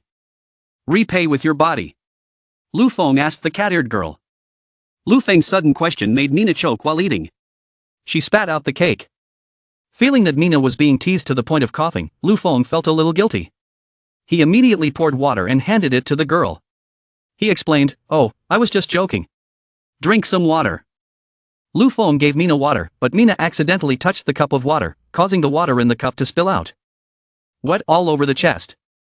Water flowed down the breasts peeking out from under the thin shirt, making Lu Feng and Mina a little shy and blush. He fumbled. That. Tissue. Tissue here. Lu Feng hurriedly went to find a tissue. Mina stopped him. Let me. Then. What a fluster. The two of them collided. Mina fell on top of Lu Feng. Lu Feng's face was also pressed against Mina's breasts. He fell backwards. Blood spurted from his nose again. Staggering without a foothold. So Lu Feng grabbed Mina's tail randomly. Mina stopped. Lu Feng suddenly realized that his hand had just grabbed something he shouldn't have. An awkward moment passed. Time seemed to freeze. They were both silent. Awkward. Suddenly there was a pop. It was Mina. Mina used her own tail to slap Lu Feng across the face. He held his cheek and gasped. Hick. Serves the hooligan right. Mina angrily walked out. Almost to the door. She suddenly turned back. Story. Story of the tale. Don't say it out loud. Mina said and turned away.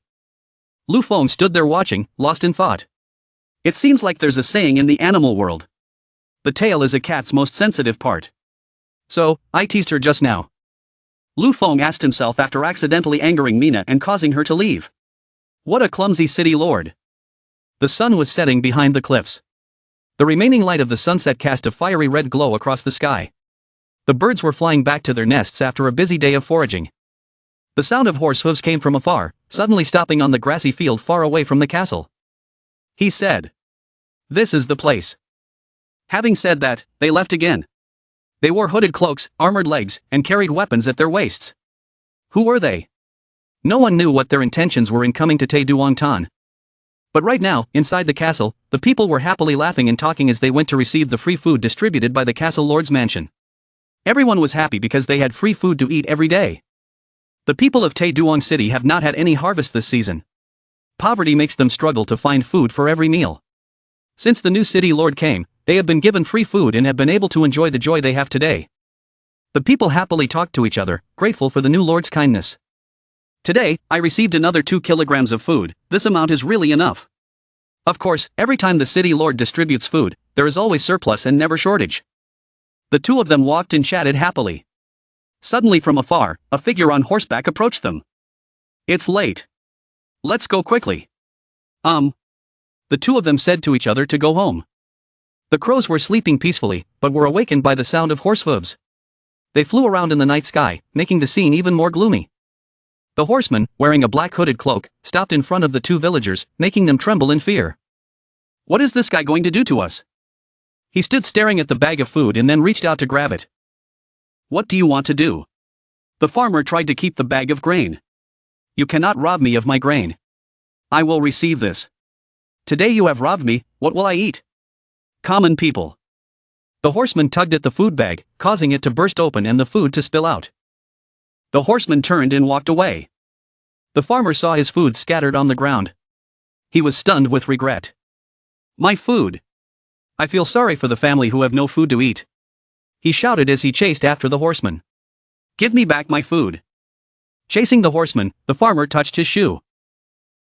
He glanced at him. He snorted angrily and drew his sword, slashing the farmer with a sharp slash. The farmer who was with him was terrified when he saw the scene before him.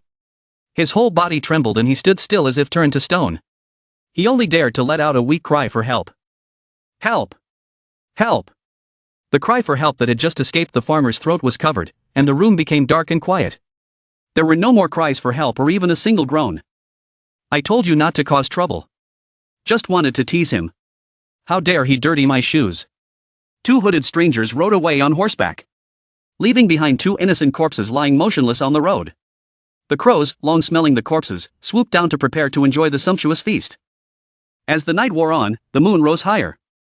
The stars shone brightly in the sky. At the food store, the old man was engrossed in a banquet with his brothers. Sexy, long-legged girls were pouring them drinks. There were also two hooded strangers at the table. They invited each other to drink.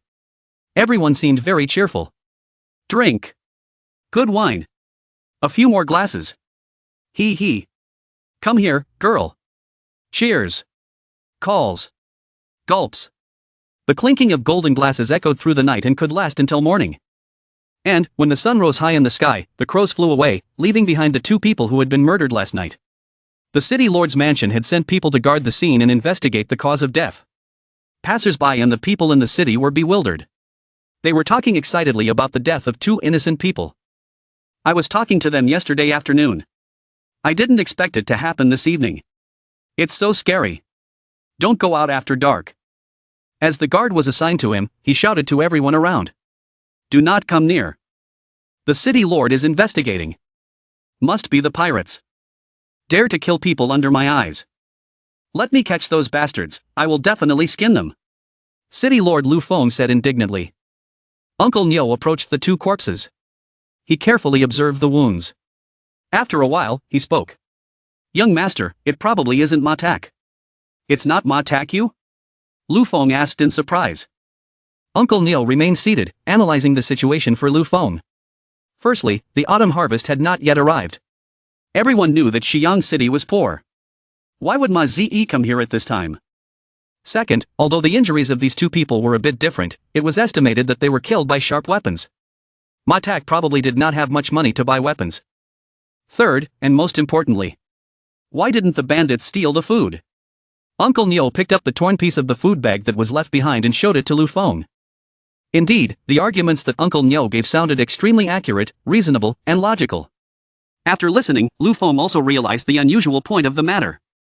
Combining the arguments that Uncle Nyo just brought up, at present, Ma Tak does not seem to be a suspect. Could it be that there is another force that has a grudge against Te Duongtan that caused this incident? The sun rose higher and higher, shining down with bright, harsh rays.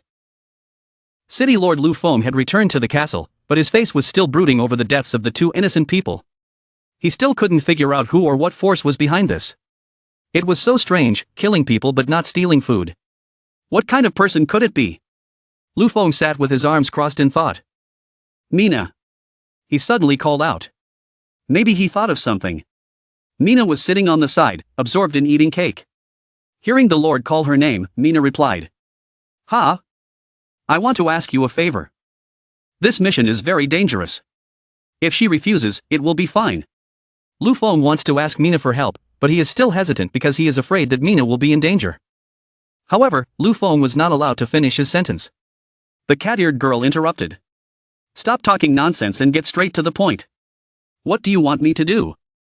Mina was straightforward and wanted to get straight to the point. She continued to chew on the cake as she spoke. It seemed that food was her passion.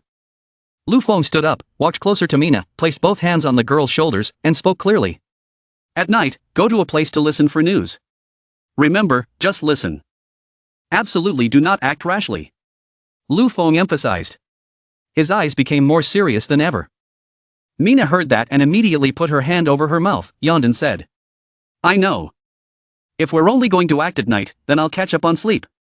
Wait, that. It seems Lu Feng hasn't finished speaking yet. He stopped Mina from returning to the bedroom and continued speaking. Cough cough, I have prepared special clothes for you. Remember to wear them for the night of action.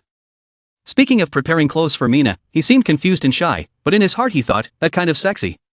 He. He's such an opportunist. The naive Mina didn't know what Lu Feng was talking about. She asked back with a silly, cute expression. Special outfit. Time passed, the moon rose, and night fell. Mina wearing a special outfit entered Lu Feng's room. He turned back, his eyes suddenly dimmed. Mina wore a tight black outfit, fully showing off her soft curves. Bust and hips full of vitality, a cat-eared girl is extremely cute and attractive.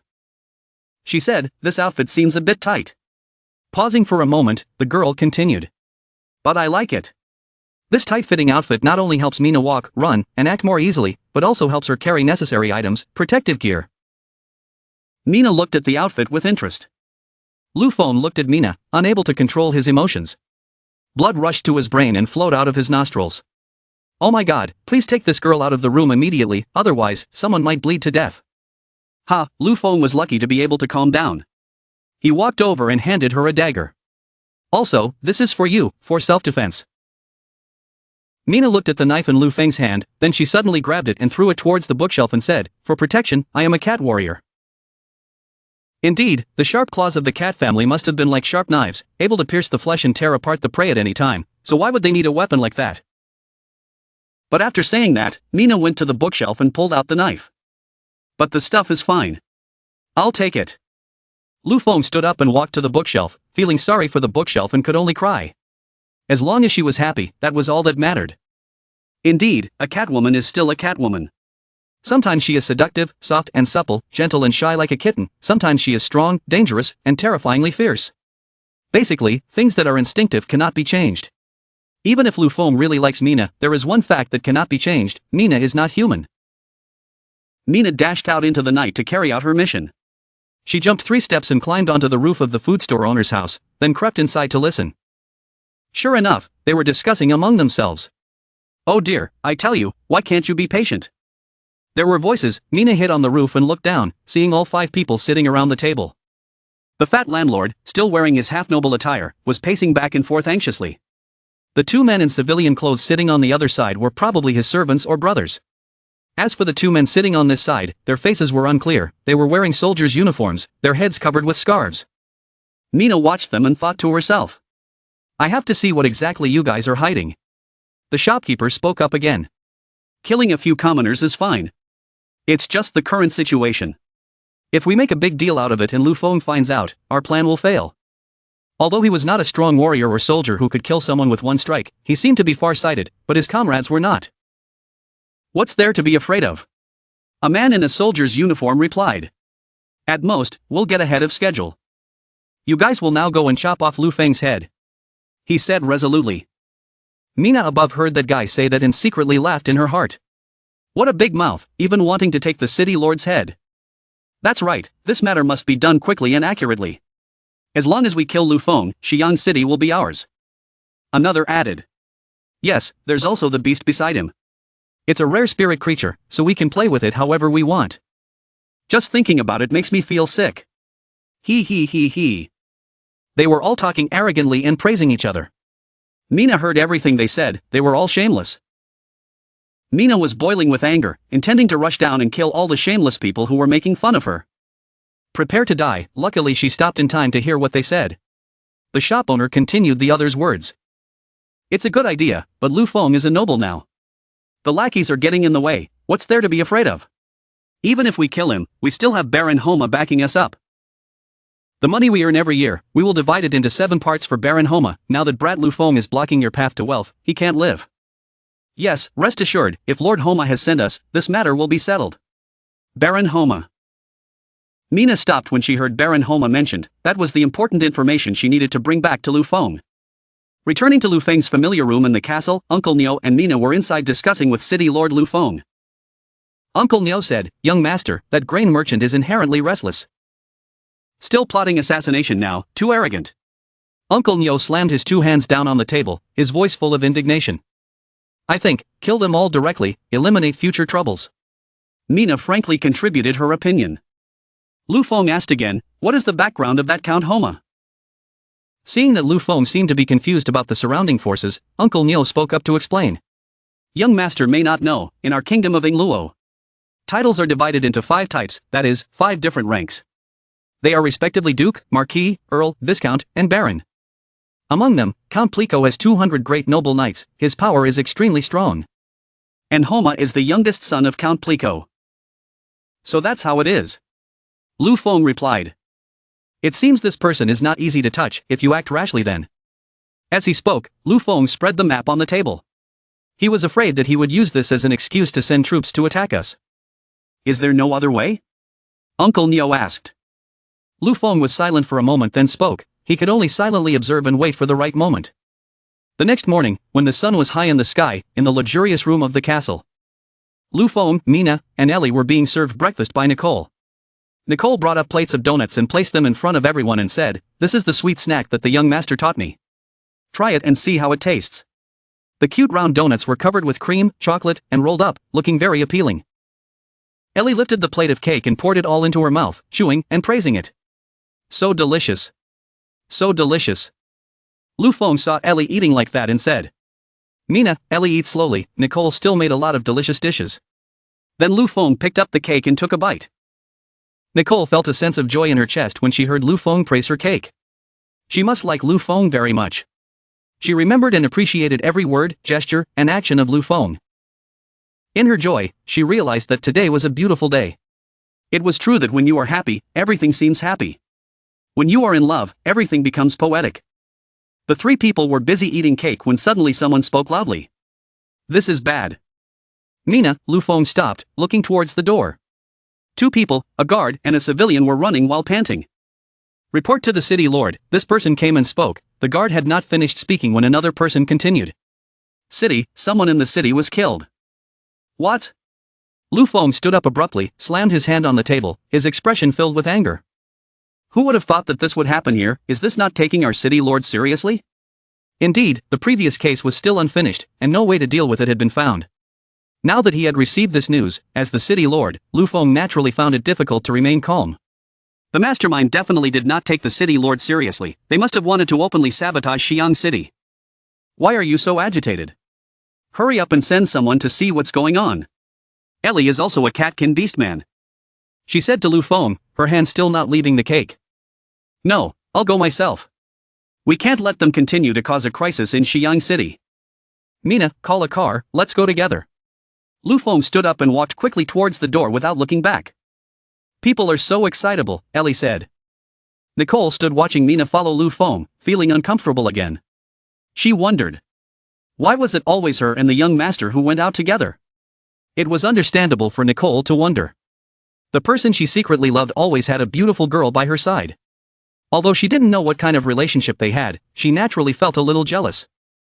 Back to the main matter, after personally going out of the city to see the news, Nielban, Lu Feng and Mina were still busy running after the person who came to report the news. "The city lord is ahead." He shouted loudly and ran very quickly forward. Lu Feng suddenly felt suspicious. Why did this guy suddenly run so fast? Quickly chase after him, he still shouted loudly and ran towards the left corner of the wall. But when the 3 of them got there, he was nowhere to be found. In front was only a deserted alley, not a single person in sight. Strange, clearly saw him run in here. While she was wondering how to continue, Mina suddenly heard a noise. "Not good," Mina said. Then suddenly the ground under Mina's feet suddenly sank. Not only Mina, but all 3 of them were in a trap. It was a pre-dug hole, hidden by small wooden sticks and burlap covering it. Because Mai was running after the other guy, the 3 of them didn't notice and fell into the trap. All 3 fell into a hole in the ground, with high walls on both sides. Uncle Ngo and Mina had extraordinary martial arts and internal strength, so they landed lightly. Only Lu Feng fell down and was screaming in pain. It hurt so much. After the fall, 2 large bumps appeared on Lu Feng's forehead, the size of 2 eggs.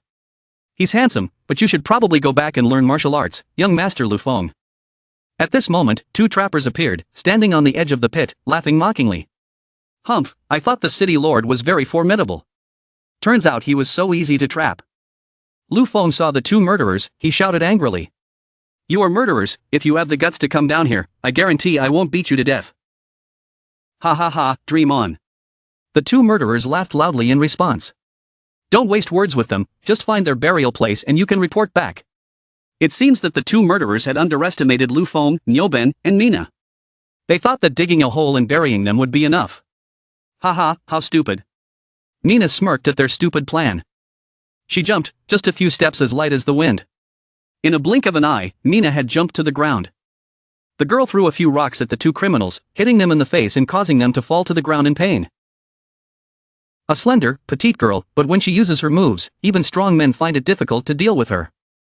Indeed, the cat's flexible, agile body has helped Mina become a truly formidable warrior. Being beaten to the ground, one of them tried to draw his sword. But before he could swing it, Mina quickly jumped and kicked it away. The sword fell to the ground and rolled several times. Today, consider it an eye-opener for them, to learn what a cat warrior is. Damn, they are absolutely no match. The 2 murderers said to each other. He whistled to call his horse. The 2 men jumped on their horses and galloped away, not forgetting to shout back. You stinking girl, we won't play with you anymore. While they were fighting fiercely, they saw them running away. Mina was furious, wanting to chase them to the end. Mina shouted. Damn it. Don't even think about escaping. From the bottom of the pit, Lu Feng was slowly crawling up, supported by Niu Ben's shoulder. Oh dear, just a little more. Luckily, Mina beat them up. Ha ha ha. He laughed triumphantly. Those people are too weak. With that little bit of ability, they still want to assassinate the city lord. Niu Ben pressure. Just as he poked his head out of the hole, Lu Feng couldn't see the 2 murderers. Suddenly he understood something. He stopped to think for a few seconds. That's not right. Mina, don't chase. Lu Feng shouted loudly. It's over. It's too late, Mina has already chased them quite far. Lu Feng only had time to utter a sound. Oh no. Lu Feng probably guessed that they might continue to set traps to distract Lu Feng's forces. He was worried that Mina would be in danger. Mina might be in danger. Let's quickly chase after her. Lu Feng said to Niu Ben, young master, we don't have horses. How can we chase after them? Lu Feng suddenly saw a large turkey eating grass by the side of the road. He suddenly had an idea. Then, all I could hear was the chickens screeching. Lu Feng had already jumped onto its back, turned around and gave orders to Niu Ben. Uncle Niu. Go find reinforcements quickly. I'll chase after Mina first. Saying that, he grabbed the chicken's neck with both hands, hugged it tightly, and ran forward like the wind. Niu Ben stood behind, dumbfounded, unable to understand or believe that his city lord was riding a chicken. What was that? Perhaps in this other world, turkeys are only used for roasting or making soup, not for running, so Uncle Niu's appearance is so strange. Ha ha. Where is the giant bird I just caught? Ah, it turns out that Turkey didn't just suddenly stand on the side of the road like I just said, but it was the spoils of war of the young man who was stunned because he lost it. Ha ha. Poor guy, just caught the bird, went back to boil water and prepare ginger, garlic and onions. When he came back, the bird was gone, only a feather remained. He looked really pitiful. But never mind, let Lu Feng borrow it to save the beauty. Once he saves her, Lu Feng will come back to return it. Lu Feng never goes back on his word, don't worry. Ha ha ha. Mina chased the 2 killers into the forest. While jumping on the tree branches, I heard a noise and then a call from behind. Mina, stop, there might be a trap ahead. Before Lu Feng could finish his sentence, his 3-toed companion, the turkey, got caught on the rope, causing Lu Feng to fall from its back to the ground. He screamed. Oh, help me. Mina quickly jumped down and caught Lu Feng in her arms, then landed safely. What the hell? Wait, this scene is a bit paradoxical. Normally, in all movies or stories, it's the hero who saves the beauty, the princesses and young ladies are the ones who fall into the arms of handsome young men. I have never seen a scene where a tall and handsome guy like Lu Feng is carried by a weak and fragile girl like Mina like this. But the director and screenwriter forced it to be like this. I just told it because I found it funny. Ha ha. Basically, the Beastman Mina is good at martial arts, so maybe carrying Lu Feng is something she likes. Hehe, I don't know if I like it or not, but when our eyes met, I felt shy. Are you okay? Mina asked. It's okay. Lu Feng replied, it's okay, but his nose was bleeding profusely. Hehe, boy, are you happy yet? Lu Feng and Mina looked around, voices and laughter rang out from all directions. Enjoy it now, you may not have the chance again. Another one spoke up. They slowly appeared from behind the bushes, as numerous as ants, countless. So Lu Feng guessed correctly. They deliberately pretended to lose to lure Lu Feng here, where they had painstakingly set up a trap. In terms of the relative strength, Lu Feng could only escape by burrowing underground. Damn it, so many people, just to kill me, it's too much. He thought to himself, the only way left is to stall for time. Thinking is doing, Lu Feng spoke up. Big brothers, if I die, let me die in a fair way. We have no enmity, no grudge, why do we have to chase and kill me? This city lord is smart, he changed his tone quickly. Well, let's just say yes and no, brother. Calling them big brother won't cost anything and will buy time. If you stay there and put on airs, you'll be sent to heaven with just one sword strike. Ha ha. He thought that these words could help Lu Feng by some time, but he didn't expect to receive a very inhumane answer. You should keep these words and tell them to the dead. As they spoke, they carried shiny knives and approached Lu Feng. He panicked. Why wasn't it like in the movies? Can't the main actors stall for time? Lu Feng, oh Lu Feng, they want to kill you as soon as possible, what's stalling for time? Wake up. Before Lu Feng could react, there was the sound of swords clashing. In a blink of an eye, the crowd was knocked down and lying on the ground. Mina stood in front of Lu Feng, dagger in hand, protecting the city lord. They were beaten to a pulp by Mina. The crowd was furious, shouting loudly, damn it. They all got up together, said, and then they rushed out from all directions, determined to kill the city lord and the Beastman servant. In a situation where everything was hanging by a thread, Mina suddenly had an idea. The other group rushed in swinging their swords, but suddenly no one was seen. Disappeared. They were extremely surprised, and could not help but feel confused. While they were still looking for someone, Mina swooped down from above and swung her sharp knife at them. 3 times, she hit all 3 of them. Only one of them turned around and dodged Mina's knife. Dodged, next time won't be so lucky. Mina warned him. He swung his sword furiously and shouted, go die, then rushed forward to slash, but it seemed he missed. Too slow, Mina mocked. But his sword had already cut Mina's sleeve. He laughed provocatively, haha really? Mina paused for a moment.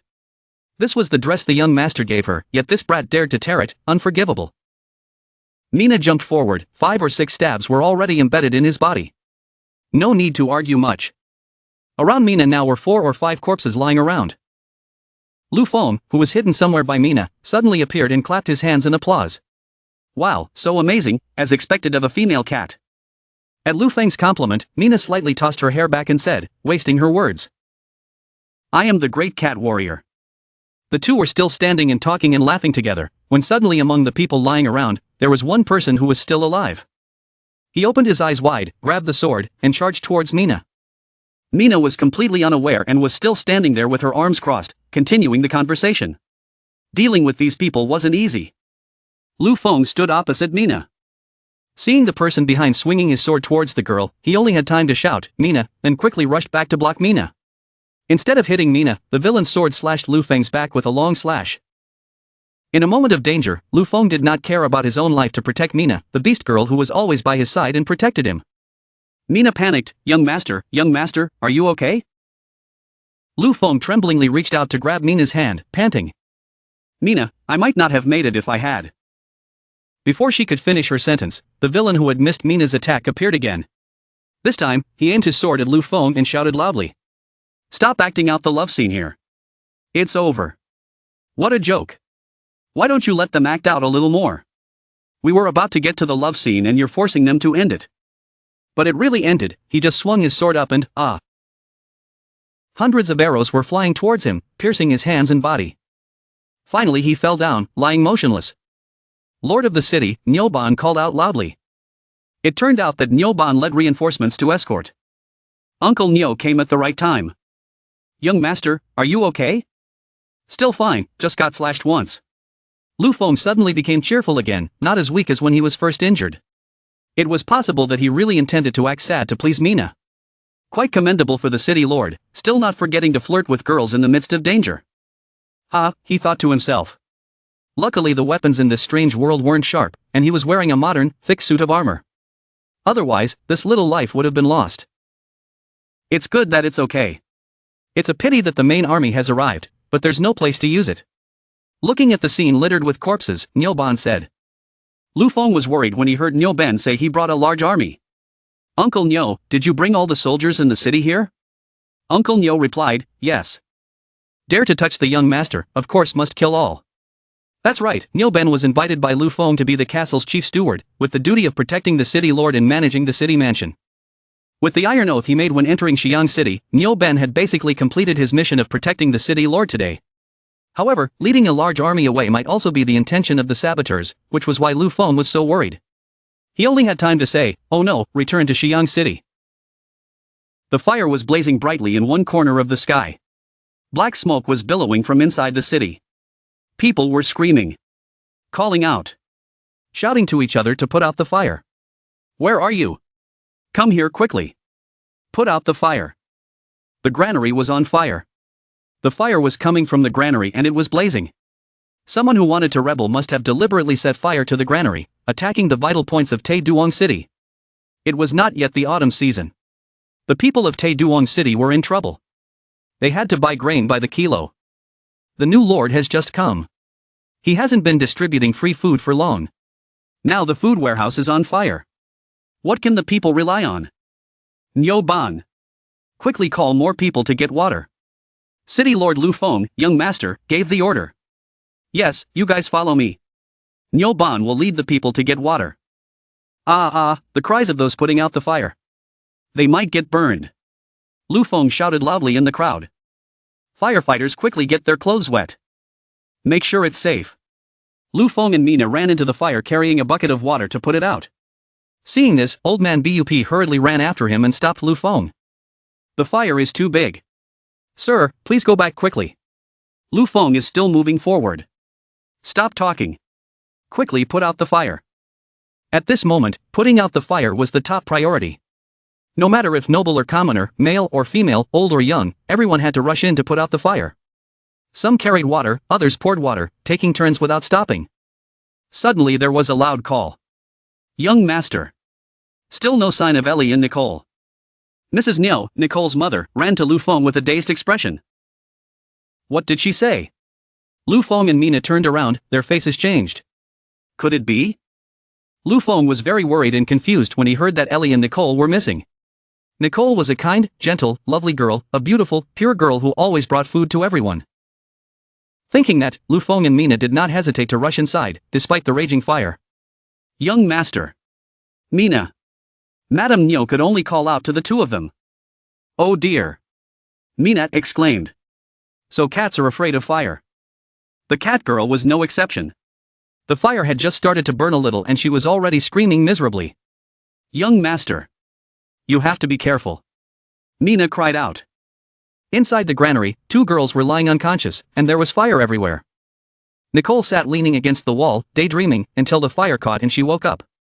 Ah, it's on fire. Ah, that's scary. Ellie, wake up, it's on fire. Ellie. Nicole was extremely scared, waving her arms and legs wildly, frantically calling Ellie to wake up. Ellie lay motionless on the floor. No matter how loudly Nicole called, she couldn't hear. A spark of fire flew from somewhere. Burned her tail. She was startled and cried out. Ah. When Ellie woke up, she realized that the surrounding area was completely unfamiliar. The flames were spreading. If they didn't leave quickly, they would either burn to death or suffocate. Unfortunately, the two weak girls were standing in the middle of the blinding fire, almost disoriented, unable to find a way out. Where was this? Ellie stood in the middle of the fire and asked Nicole. Nicole coughed and answered. It seems we were drugged and dragged here. Ellie shouted angrily. Damn it. Don't let me know which bastard did it. Or I'll skin him. Look at him, he's still trying to skin him in a time of crisis. Ellie, find a way to escape with your life first, then find someone to skin him later. The fire was getting bigger and bigger. The roof beams were falling down with a loud crash. A huge beam collapsed right in front of Nicole and Ellie, causing the two girls to huddle together in fear. Both covered their faces and cried. Boo-hoo. We're not going to burn here, are we? Nicole cried. Ellie seemed to be still angry. She simply replied, no. She was probably still thinking of ways to escape from this place and give whoever locked her in the fire a good beating. But before he could think of a solution, the wooden beams on the burning roof continued to fall. A large wooden beam was about to fall on the heads of the two girls. The situation was dire and panicked. Neither of them had time to react. Reflexively, the girls raised their hands above their heads and closed their eyes.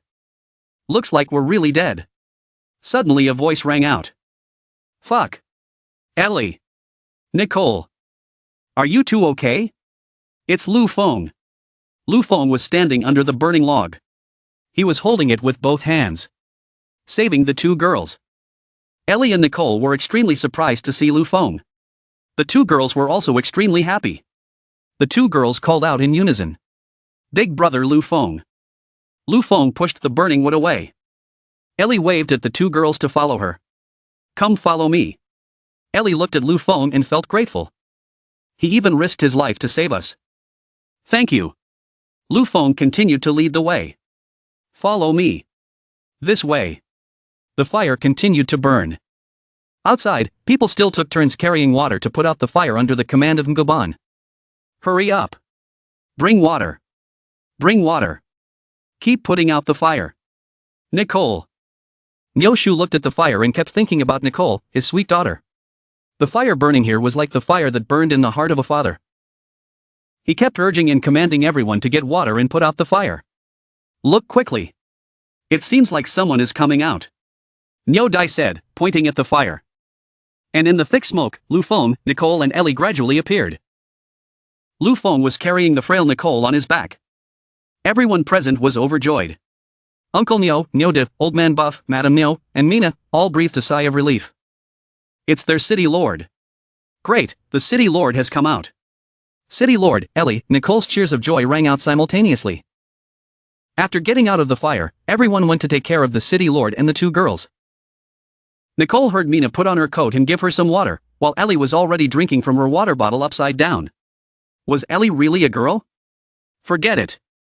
Lu Feng injured his left shoulder, so he pulled down his top to bandage the wound on his shoulder.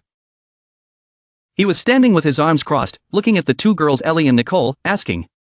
So, the two of them were drugged. Ellie still had that angry look on her face. She stood up abruptly, her hand clutching the water bottle in her hand, her voice indignant. That's right. Drugged us. And set us on fire. That bastard. Nicole just sat there silently listening to Ellie. Lu Feng now put the events together and quickly understood that it was all a scheme of the saboteurs. Baron Homa's henchmen. He suddenly said. Damn it. How dare they use a chain scheme? The girl with the fox tail suddenly didn't understand what Lu Feng said. What? Chain plan? So Lu Feng's class was opened. He explained to Ellie step by step why she fell into the trap and how the events happened. You see. First they sent people to lure us into a trap. Then ambush outside the city. Wait until everyone is lured out of the city. Lean sets fire to the food warehouse. Ellie now understands everything. What a vicious heart. She said. From afar, suddenly there were loud shouts. Brothers, hurry. Quickly help the city lord put out the fire. Put out the fire. Put out the fire. Quickly. Lu Feng and the others present saw the crowd of people coming. Mina recognized them. It was those people. It was the grain merchant and his men who called for more people to come. Each of them carried 1 or 2 buckets of water in their hands and eagerly advanced towards the fire. They kept shouting loudly. The city lord has been so good to us. It is time for us to repay him. We must put out the fire. The merchant took the lead. He shouted lies. The crowd shouted back. Yes, put out the fire. Good. Come on, get some water. Yes, there is plenty of water. Pour it on quickly. The merchant's men kept shouting, get some water, put out the fire. They were all cunning people. It was obvious that they did it, and they even pretended to be good people. Nyo Ban spoke up. Shameless, I'm going to kill them. Mina couldn't contain her anger. She dashed off before being stopped by Lu Feng. Wait, don't get agitated. Those cunning people appeared to be kind on the surface, but deep down they were extremely pleased. Especially the merchant, he thought to himself. Brat, daring to get in my way. This is a lesson for you. Lu Feng stopped Mina at this time. Explain. They have created an image of good people in front of everyone. Without evidence, they immediately took action. They cannot convince the people. Lu Feng is truly young and talented, already knowing how to look far and wide. Indeed, we have not found any evidence. It is unreasonable to act now. It will only agitate and make people suspicious. So what should we do? Just watch them smugly? Mina said indignantly. Lu Feng was forced to do so, but he felt uncomfortable inside. He looked at them with resentment. But it was not the time to deal with them. He had to swallow his anger. He was afraid that he would need some courage to do so. Damn it, how dare you play with me? We will see. After much effort in putting out the fire finally died down. In the end, the food warehouse was nothing but a pile of ashes. The grain merchant and his men approached Lu Feng, looking regretful. Oh dear, I saw a fire. Immediately called everyone to help. Unexpectedly, it was still too late. Lu Feng was helped by Mina to put on his clothes, smiling. That was already very grateful. If it weren't for everyone's help, perhaps the small city would have burned down. Lu Feng also cleverly replied. Lord, you are too kind. But what is going on? How could the food storage suddenly catch fire? The merchant stroked his red mustache, the same color as his hair, deliberately causing trouble. The crowd standing there also chimed in. That's right, Lord. What exactly is going on? Lu Feng suddenly walked closer to the merchant. You mean the food warehouse burned down? I really do know who did it. Lu Feng's eyes seemed to pierce deep into the merchant's heart, seeing through his soul. When Lu Feng said he knew who did it, he felt extremely confused. He thought to himself. Surely he wouldn't guess. After a moment of silence, Lu Feng spoke up to confirm. The bandits. It was all the bandits doing. Lu Feng's words were so certain that everyone was surprised. No family, Mina, Nicole, Ellie, they must be confused. As for the merchant, he was really surprised by Lu Feng's answer. The crowd was noisy with questions. The bandits. Why would the bandits appear at this time? Questions kept coming up. There were already bandits before the autumn harvest? Lu Feng continued speaking. For the moment, I still don't know the purpose of those horse bandits. But I just returned from outside the city. And I didn't meet anyone suspicious. Those bandits are probably still in the city. The crowd was once again in an uproar when they heard Lu Feng speak. What? They still haven't left? Oh my god, this is too dangerous. People do not need to worry too much. Lu Feng raised his hand to calm the crowd. As the city lord of Xi'an City, it is my responsibility to protect everyone. From now on, I will blockade Xi'an City and investigate the entire city for the MANHUA. For the sake of a peaceful Xi'an City. After Lu Feng finished speaking, everyone shouted in unison. City Lord, long live City Lord, wise City Lord. Everyone showed their support for the City Lord and had great faith in Lu Feng. Only that merchant and his men felt puzzled. What the hell was this Lu Feng doing? Is it because the investigation failed that the blame was placed on MANHUA? He wondered. At this moment, Mina walked over and asked Lu Feng directly with her and everyone else's questions. It was clearly those bastards who did it, so why did they say it was the horse bandits? Lu Feng did not answer immediately, but only gave a meaningful smile. Just wait and see how good the show is. The moon rose high, the night sky fell again. Inside the food merchant's shop, cheers rang out. Drinks down. That little guy Lu Feng, damn it, he really has a great life. And yet he still didn't die. One of them said loudly. But burning down his food warehouse wasn't bad either. That idiot thought it was the horse bandits who did it. Another guy said as he brought a piece of meat to his mouth. Now he still wants to blockade Xi'an City and capture MANHUA? Ha ha ha. A long-haired guy chimed in. Suddenly a glass of wine flew into his head. Stupid. You're about to die and you still don't know. Lu Feng announced to the public that it was MANHUA who burned the granary. That's because he knew it was us, but he doesn't have any evidence right now. The merchant threw the wine cup at him and said he blockaded Xi'an City, saying he wanted to capture Ma Zi, but in reality, he used Ma Zi's name to cause trouble for us. It turns out that this merchant is not so stupid that he did not realize Lu Feng's intentions. He seemed worried about the situation. Ha? So what should we do? The other group asked. Now he still didn't have any evidence, so he probably wouldn't go looking for it directly. Just. The merchant had not finished his sentence. Suddenly there was a loud scream and cry from outside. Hoo, what's going on? The bandits are here. The bandits are here to steal the food. Damn it. There really are bandits. The people in the room stood up and asked each other worriedly. But the merchant didn't think so. He shouted. Idiot. That was Lu Feng's doing. This merchant is really suspicious. He continued. Unexpectedly, he impersonated MANHUA and directly attacked. He said and slammed his hand on the table near the window. The table shook violently, causing the burning candle to fly to the ground. Lu Feng. Considered a good person. The silence did not last long. Suddenly, someone ran from outside and shouted loudly. Oh no, the bandit. My lord, our granary was robbed by the pirates. People were killed too. He said while gasping for breath. Only then did the merchant open his mouth in shock. Could it really be MANHUA? Kill everyone. So what should we do? One of his men spoke up. Just as they said that, before they could run, the door was pushed open. A group of soldiers with swords, spears and halberds rushed in.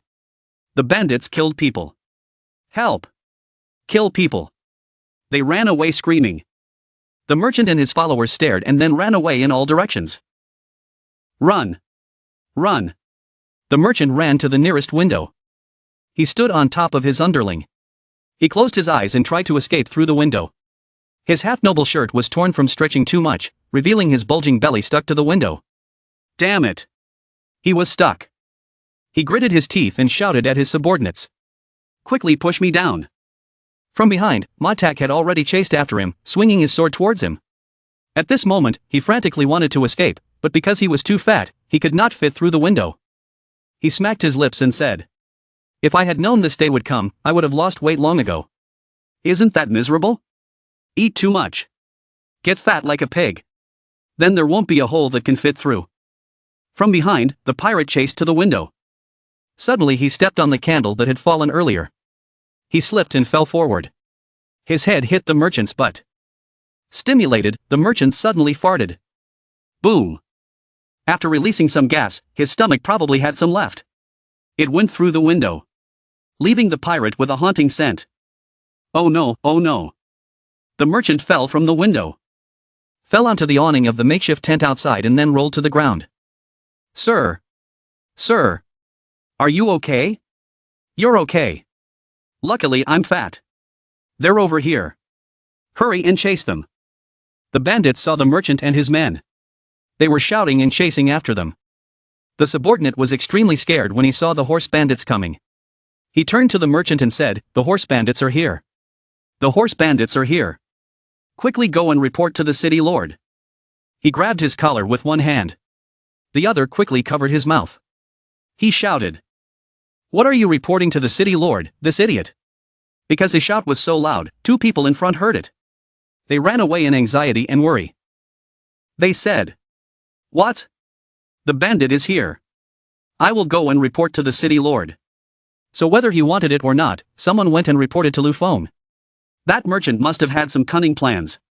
He could see through what Lu Feng was going to do, that's why he was so worried and scared. What a fat guy afraid of death. In Lu Feng's magnificent castle, the lights were still on. The five of them, Lu Feng, Nyoban, Mina, Ellie and Nicole were preparing a tea party and cakes. The beautiful donuts made by Nicole's skillful hands were neatly placed on the table. Ellie was very happy to be able to eat them. Lu Feng asked. Nicole, Ellie, are you feeling better? Thank you for your concern, young master. We are fine. Nicole replied as she poured tea into Lu Feng's cup. A gentle smile and eyes filled with happiness appeared on her beautiful, delicate face. Nicole was always a bit polite and shy like this whenever Lu Feng asked her something. Where is it? Okay, I thought I was dead. Lots and lots of sweets can comfort me. That's Ellie's voice, in contrast to Nicole, who had 2 donuts in her hands, talking and eating at the same time, looking so funny. Seeing Ellie like that, Lu Feng could only smile wryly. Fine, she could eat as much as she wanted. Okay, for you. Mina also gave her piece of cake to Ellie. City Lord, someone is calling. City Lord, someone is reporting that there are horse bandits in the city. They robbed the food and fled out of the city. Lu Feng immediately put the teacup down on the saucer, slammed his hand on the table, and stood up to give orders. Ox Race Knight, young master. Ox Race received the order, gathered the troops, and went to get weapons. Lu Feng gave orders fiercely, his eyes cold, determined not to forgive the invaders who caused chaos in Taeduong City. Let's go hunt down the bandits, Lu Feng said as he walked out the door, full of energy. Outside in the quiet night, the sound of horses galloping. Loud noises appeared. A group of people wearing hooded cloaks, holding torches and horse reins, followed by carriages carrying sacks of food that had just been looted from inside the city. They ran forward laughing loudly after having robbed quite a lot of food. Galloping towards the city gate, the horses passed through the sharp wooden fences with ease. The city gate opened wide. They laughed with delight. Ha ha, ha ha ha. Inside the city, Uncle Nyoban's summons also rang out. Everyone come out. Let's go capture the bandit together with the city lord. Catch the pirate, will be rewarded. He raised his hand high and shouted loudly. The young men in the city opened their doors and stepped out. They asked each other. What happened? There was a bandit. Let's go. Go fight the bandits. The city lord is personally leading the men. Great, I've been wanting to destroy them for a long time. Then, some had sticks, some had spears, some had hoes, shovels, some had axes. Everyone enthusiastically responded to the call. They shouted loudly with one heart. Catch the pirate, get the reward. Catch the pirate, get the reward. Catch the pirate, catch the pirate. The army that followed Lu Feng shouted loudly wherever they went. Their momentum filled the sky. Lu Feng brandished his sword and shouted loudly. The entire army set off. The group of people and horses galloped away into the night. Mina moved from rooftop to rooftop, stopping at the gate to watch the people passing by. Suddenly Mina heard Lu Feng calling. Mina, she went back to hide in the tree. Wait for them to appear and report immediately. Lu Feng gave the order. Mina immediately obeyed. Okay. Young master. Piu, piu, piu, piu. In a flash, Mina had hidden behind the tree following the young lord's orders. Everyone, go, the shout rang out again. Lu Feng's group had already left the city gate. With such exaggeration, could it be that there really are horse bandits? It seems so. Regardless of whether it is true or not, this western city is too dangerous. Let's leave quickly. The merchant and his men are hiding under the houses of the people inside the city gate. They were discussing how to escape from the western city. A long-haired man spoke. The city gate was just ahead. But the merchant stopped him. He was cautious. Stupid. He spoke softly. Catch the bandits. Wait for me. A young man was carrying a shovel as he chased after Lu Feng's group to fight the bandits. The merchant was silent for a long time before finally speaking.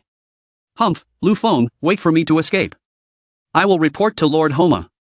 Kill you and this entire western city, he said through gritted teeth. His eyes were red as if reflecting his deep hatred for Western City. He commanded them all to go, so they decided to leave the city. Mina hid behind the tree and saw everything. Mina's piercing gaze into the night sky is admirable. The grain merchant was Matak, the dark night sky covered the quiet space. The moonlight was dimly shining behind the clouds, and the sound of owls created a creepy atmosphere. Suddenly, a human figure flashed in the owl's bright yellow eyes. There was no one, let's go, so this was the voice of the swindlers. The red-haired man was the leader. He started leading his subordinates to hunt for treasure in this dark forest. The further they went, the more the path in the forest opened up. It seemed like they had this forest area in the palm of their hand. While walking, before the thieves' eyes was a carriage that had fallen into the middle of the road, with all the bags of food spilled out onto the road. The horse continued to graze leisurely as if nothing had happened. Food, their eyes lit up. Happy to see the bags of food stacked on top of each other. It's our food, the disciples started running to the carriage, preparing to pick up the bags of food. Why is our food here? Time to get it out. He wondered as he picked it up. Suddenly an arm stopped them. It turned out that the red-haired man had stopped them. It's a bit strange, be careful of traps, he's the leader, he specializes in doing bad things, so always be careful and highly alert. What trap? This must have been dropped by the bandit while he was running away. A disciple said innocently. This made the red-haired old man angrily rush towards him and shout. Idiot, if you want to die, don't drag me along. Yet that disciple had the audacity to talk back to him. Are you scared, silly? After saying that to the red-haired old man, he started calling everyone to the fishing net. Everyone, don't just stand there, this is our food. The remaining disciples hesitated, not knowing what to do, and could only look at each other to decide what to do. They wanted food to save their hungry stomachs, but also did not want to be trapped. Don't just stand there, come and help. You two come here, it's here, old man, hurry up. So, at the other guy's call, everyone successfully carried all the food onto the truck. Okay, done, let's go. Okay, old man, the guys happily prepared to lead the horses and move. What? I said it was okay. The old man sneered at the leader as if he was provoking him. The red-haired old man began to get angry. He ran away. As he ran, he cursed them. They really don't want to live. You guys should just wait to die. He still thought this was a trap, so he left them alone and resolutely ran away, running as far away from the car as possible. Boom, a torch appeared from somewhere? The fire flickered, startling the red-haired man. A group of people started to rush out, they shouted loudly, their eyes filled with hatred, as they ran they cursed. Quickly capture the MANHUA. The number of them grew, they held all the weapons, it was like they used whatever they had in the house, regardless of age. The MANHUA are here, quickly capture them.